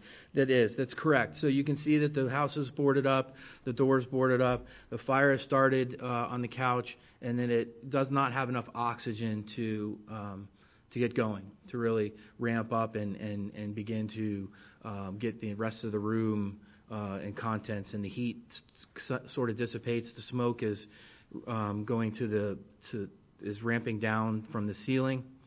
And at this point, we're responding, and we open the door because that's the only thing that may not have a shutter on it, and it causes a backdraft. So rapid oxygenation of that fire, and everything in there, including the smoke at the top, would explode.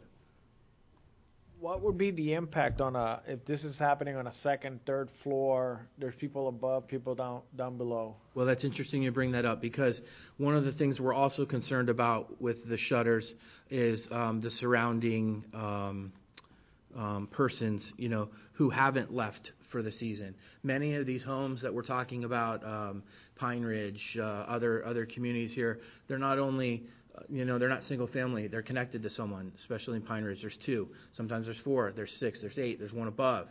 And when you board up the homes for a considerable period of time, especially the metal shutters, we can't see in. The fire can't get out. It can be in there for 45 minutes to an hour burning, and no one would know about it. In a regular home, the fire would burn up the curtains. It would find an exit, because it could get out through the window, what have you, and you would know about the fire quite quicker. One of the dangers of having some of the homes boarded up for the season is those that have remained, okay, they're next door to the home, they might not know about the fire for quite a long time. So they could be impacted, they would be in danger. Many of these homes have been around for years and years and years. There's wires going through the common cock loft or the attic. There's separations in the buildings. The fire could quickly get up into the ceiling and then get over to the next home. Some of the other dangers is it eliminates the secondary means of egress for occupants. I do feel for those who are snowbirds and they do, go away. But there are many, many, many people who put their shutters up for the season and remain. So it does eliminate the secondary means of egress for occupants. It increases the potential for flashover and backdraft conditions. It limits the visibility for firefighters and building occupants because when we arrive, we're not going to assume that that house is abandoned. We're going to open that front door. We're going to try to break in any way means possible. If it's accordion shutters, we can cut the lock and pretty much push those open. The impact windows, we have special saw blades that can cut through those pretty quick. It's the metal shutters that are really the ones that are very tough to get through. You can't get out and you can't get in. It's very difficult. It takes a long period of time. It does increase the firefighter injuries during fire suppression, and it's difficult for us to determine if the structure is occupied when we get there. It's very hard for us to see in the windows to see where the fire is and kind of gauge where we're going to cut the roof. And we're pretty much going to go through the front door because that's the easiest means of egress for us to get inside. George, do you know why we don't have sound?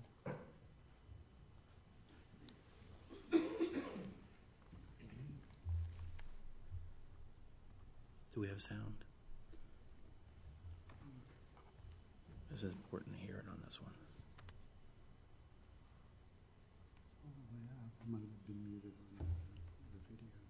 Okay.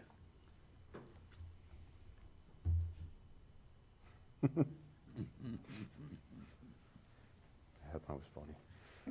Headline.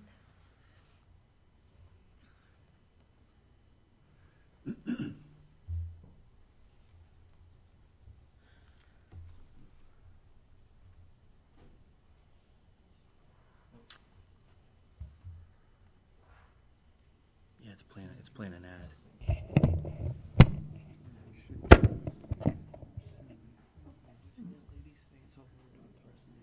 No, but I heard because I was looking down writing notes. I heard him say something to her. Oh my God.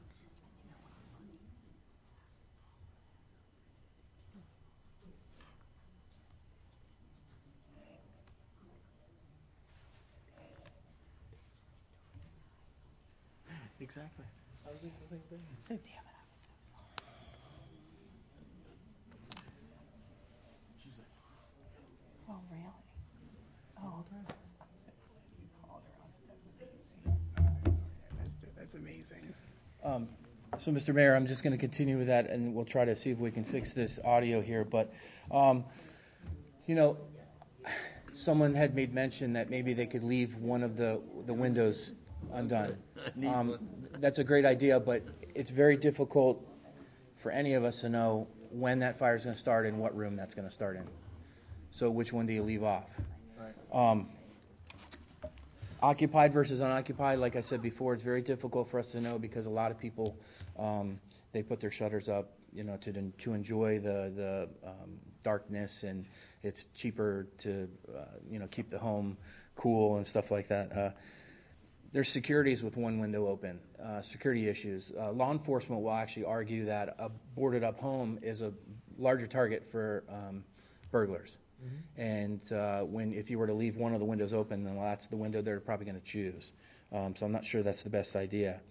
Like I mentioned before, many of the homes are adjoining, which creates a very unsafe issue for the occupied home attached, especially like some of the communities I mentioned.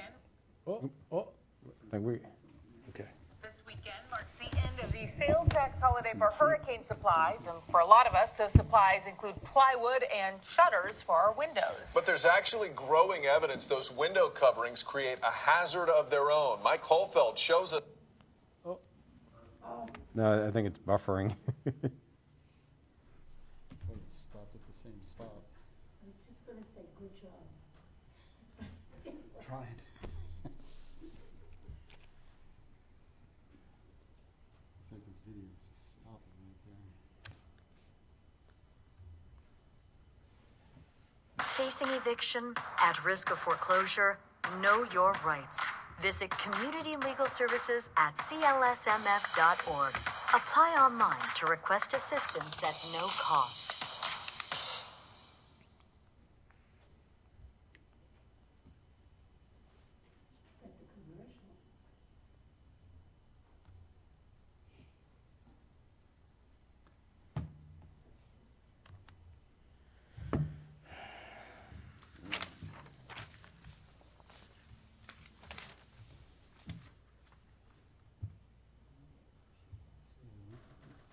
Sun Devils 2? What's Sun Devils 2? I think that's just the network connection. We have a better one?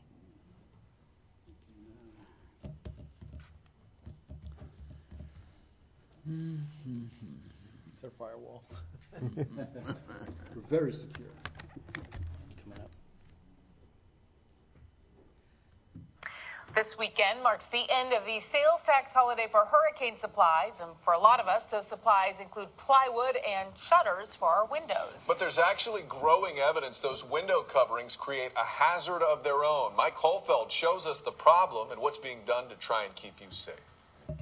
It's been 10 years since Hurricanes Jean, Francis, and Charlie delivered what Orange County Mayor Rich Crotty once called a hurricane freak show. The three-storm pileup had exhausted Central Florida homeowners slapping on plywood or storm shutters, then leaving them up, long after the storms had passed. It severely impacts firefighting operations when we have these products on a home and the home's on fire. Fast forward June 2014. Veteran Florida Battalion Chief Lee Hollins has seen the evidence. Fort Lauderdale, September 2004. A 53-year-old homeowner killed. Harbor Beach, Florida, July 2006. Accordion shutters in place, a home destroyed. Hollywood, Florida, June 2007. A 72-year-old woman killed.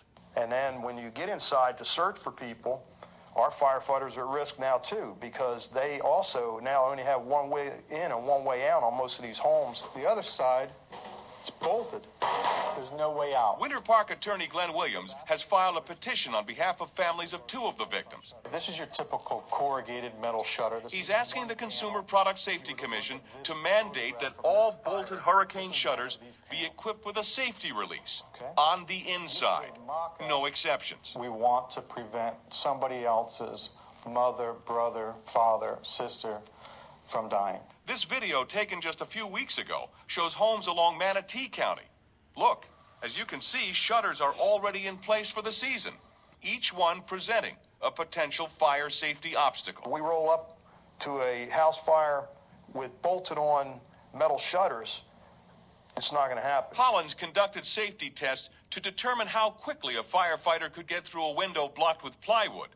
His findings were reported in an industry publication the year after that hurricane triple threat. And we can cut through the plywood, the glass, as well as the sash with this bullet chain and open up these windows as quickly as possible. Under the existing Florida building code, storm shutters are exempt from the rule that coverings must be removable from the outside, allowing the temporary installation during the threat of a storm.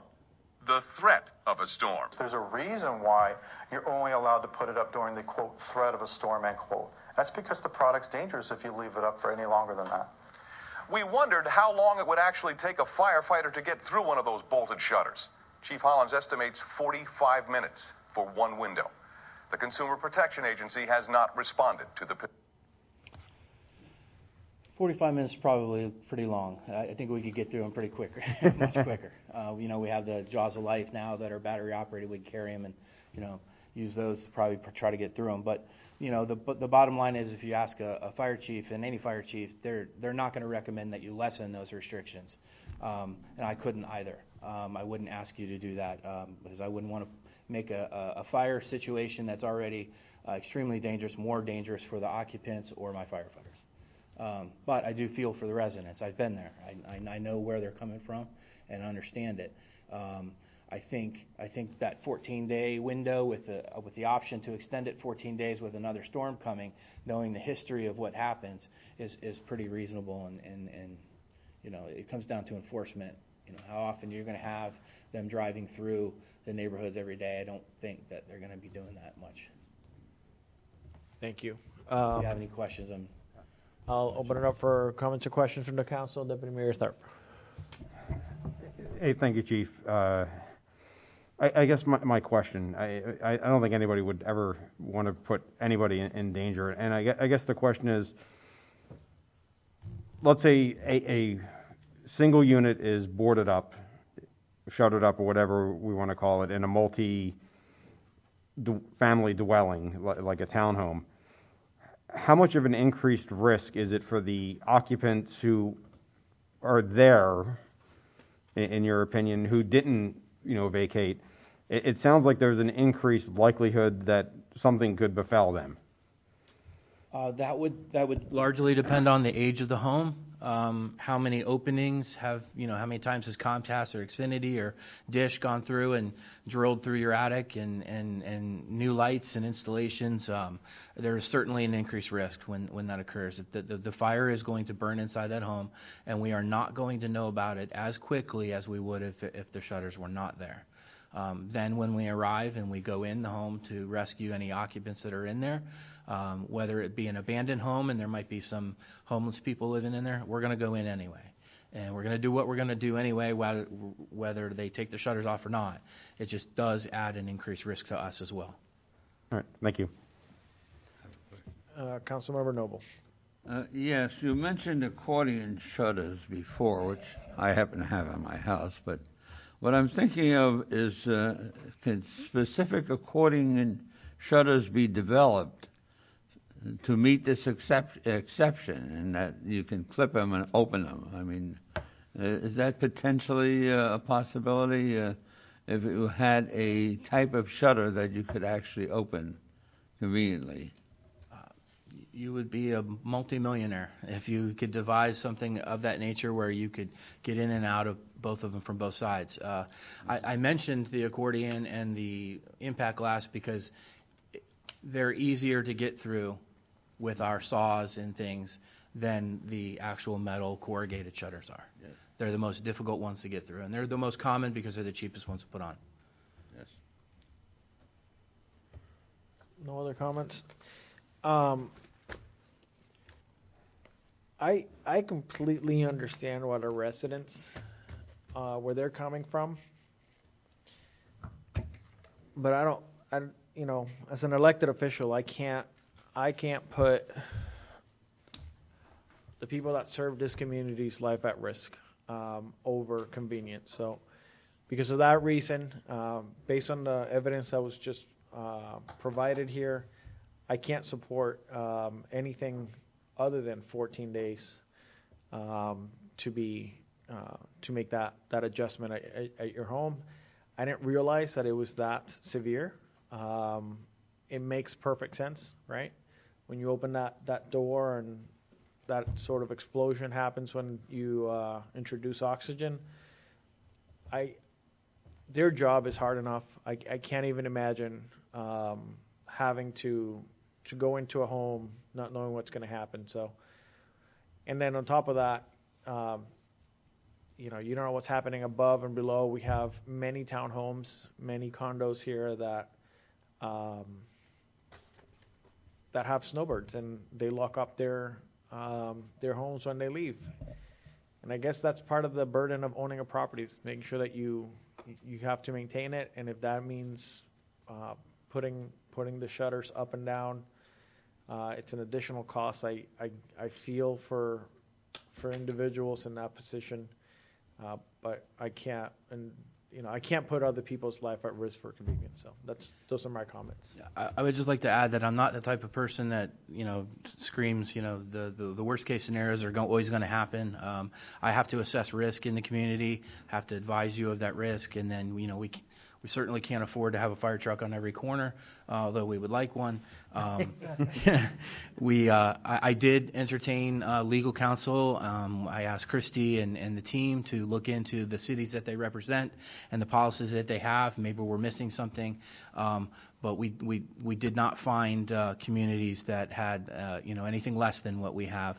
In fact, what we found was there were less time. They allowed 10 days or 3 days or something of that nature, and largely because NFPA 1 and the code, it is the code, and they're there for a reason because of disasters. You're going to see a lot of codes come out of the Champlain Towers collapse. That's how they're formed. They're not formed because somebody just says they want to do this. It's because of somebody's died and there's been lots of deaths for it. Any other council members? Diaz. Thank you very much, because you really did, we think we know an issue until we're educated on all sides of it. And I agree that it's definitely a hardship for some in our community to have to worry about putting the shutters up, putting the shutters down. But I also know there's Murphy.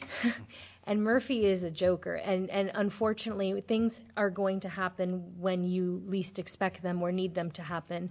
And I'm even thinking, of course, I'm thinking of our fire and safety teams, but I'm thinking of the residents that come back. And, I'm going to have somebody come by and take down my shutters in a few days, or, whatever that case might be. And anytime there's just that inkling of an opportunity for something to happen, I would have a hard time knowing that I supported something that didn't keep people as safe as they could be.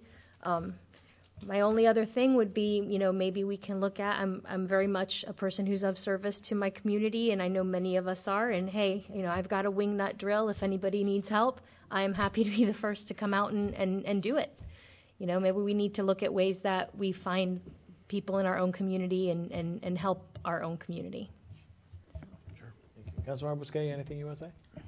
No, I can't see changing anything. My first concern is our firefighters. My second concern is the convenience of the residents. If we could do anything, I certainly would, but All right, doesn't look like we have.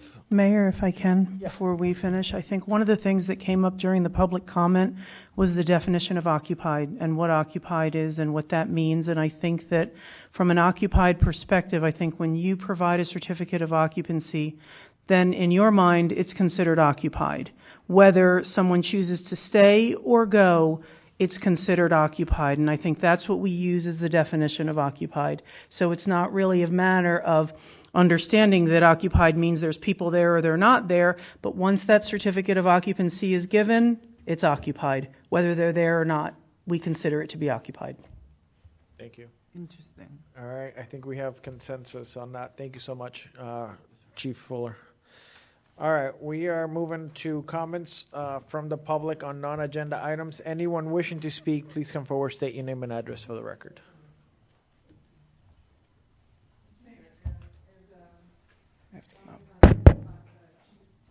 It has to be on the record, on the mic.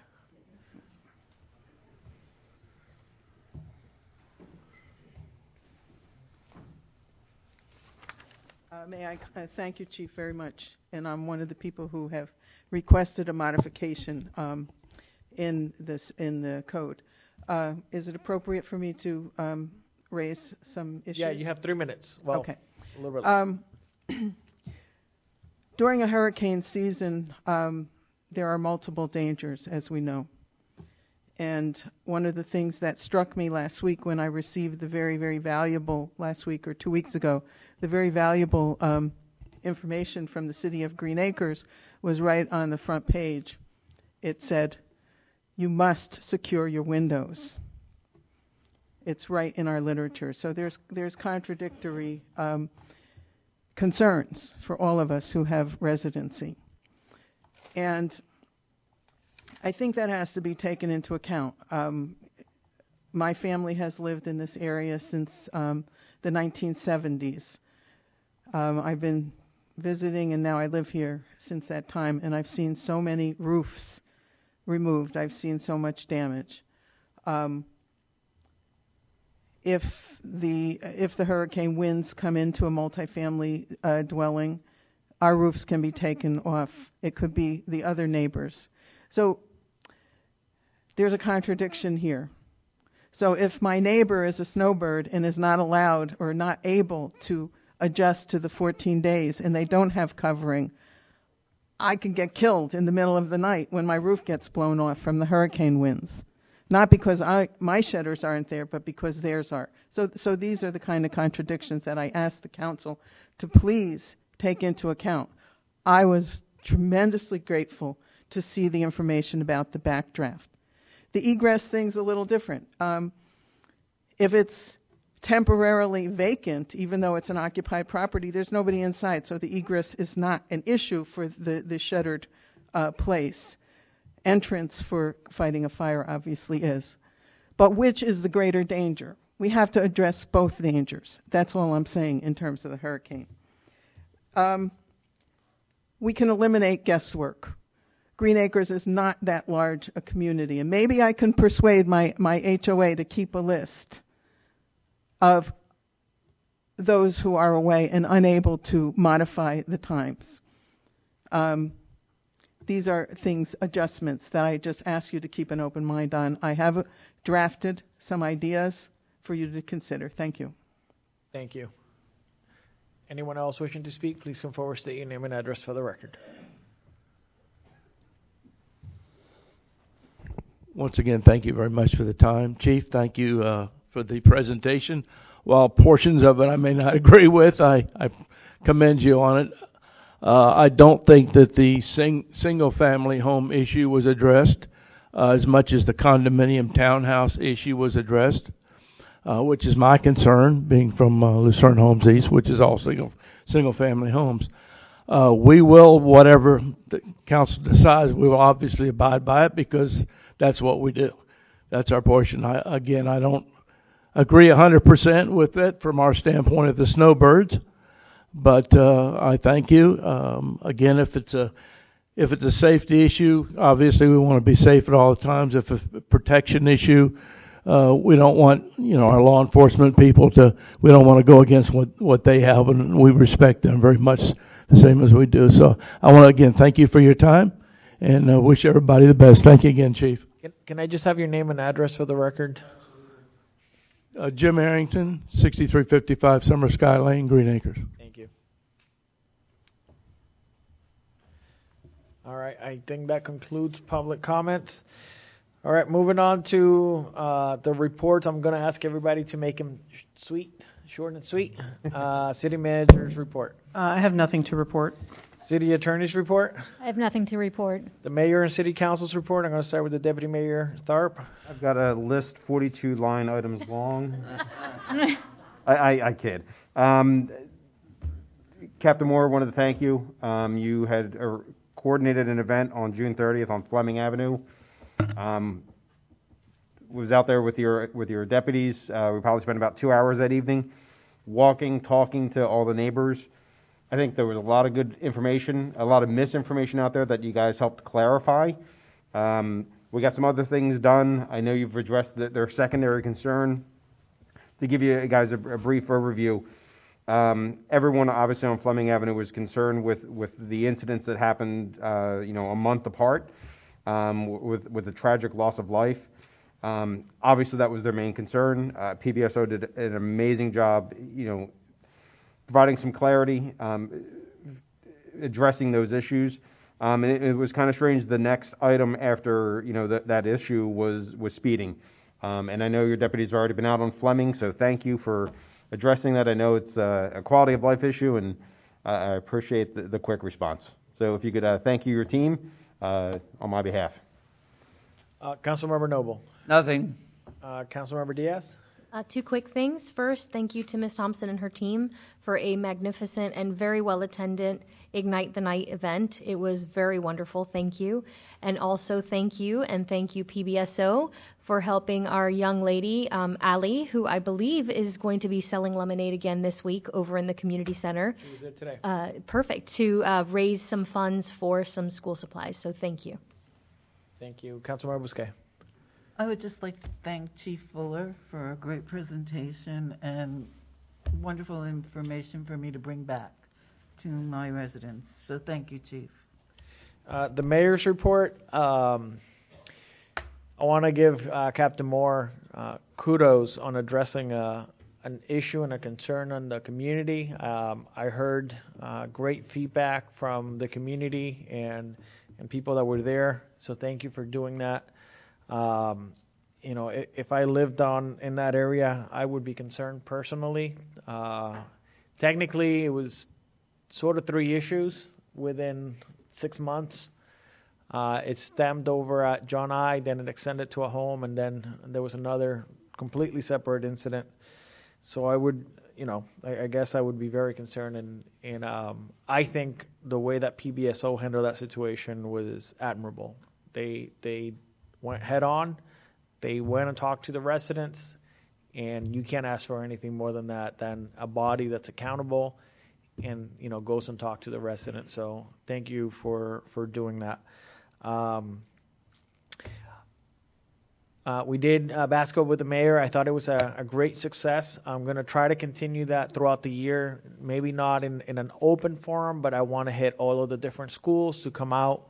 Maybe we can do something once a month for a different school throughout the school year, and let them engage with myself, and the council member are more than welcome to go out and interact with our youth. PBSO had once again a strong showing out there. They sent 4 deputies, and the kids interacted with them, and I thought I think it's just the right thing to do. I think that the kids really enjoyed it. I don't think they've ever interacted with police officers or anybody in politics before, so it's just good to interact on their own level. I'm going to keep it short and sweet. I have a few other things, but I'll leave them for the next meeting. All right, do I have a motion to adjourn? Motion to adjourn. All right, we're going to start our next meeting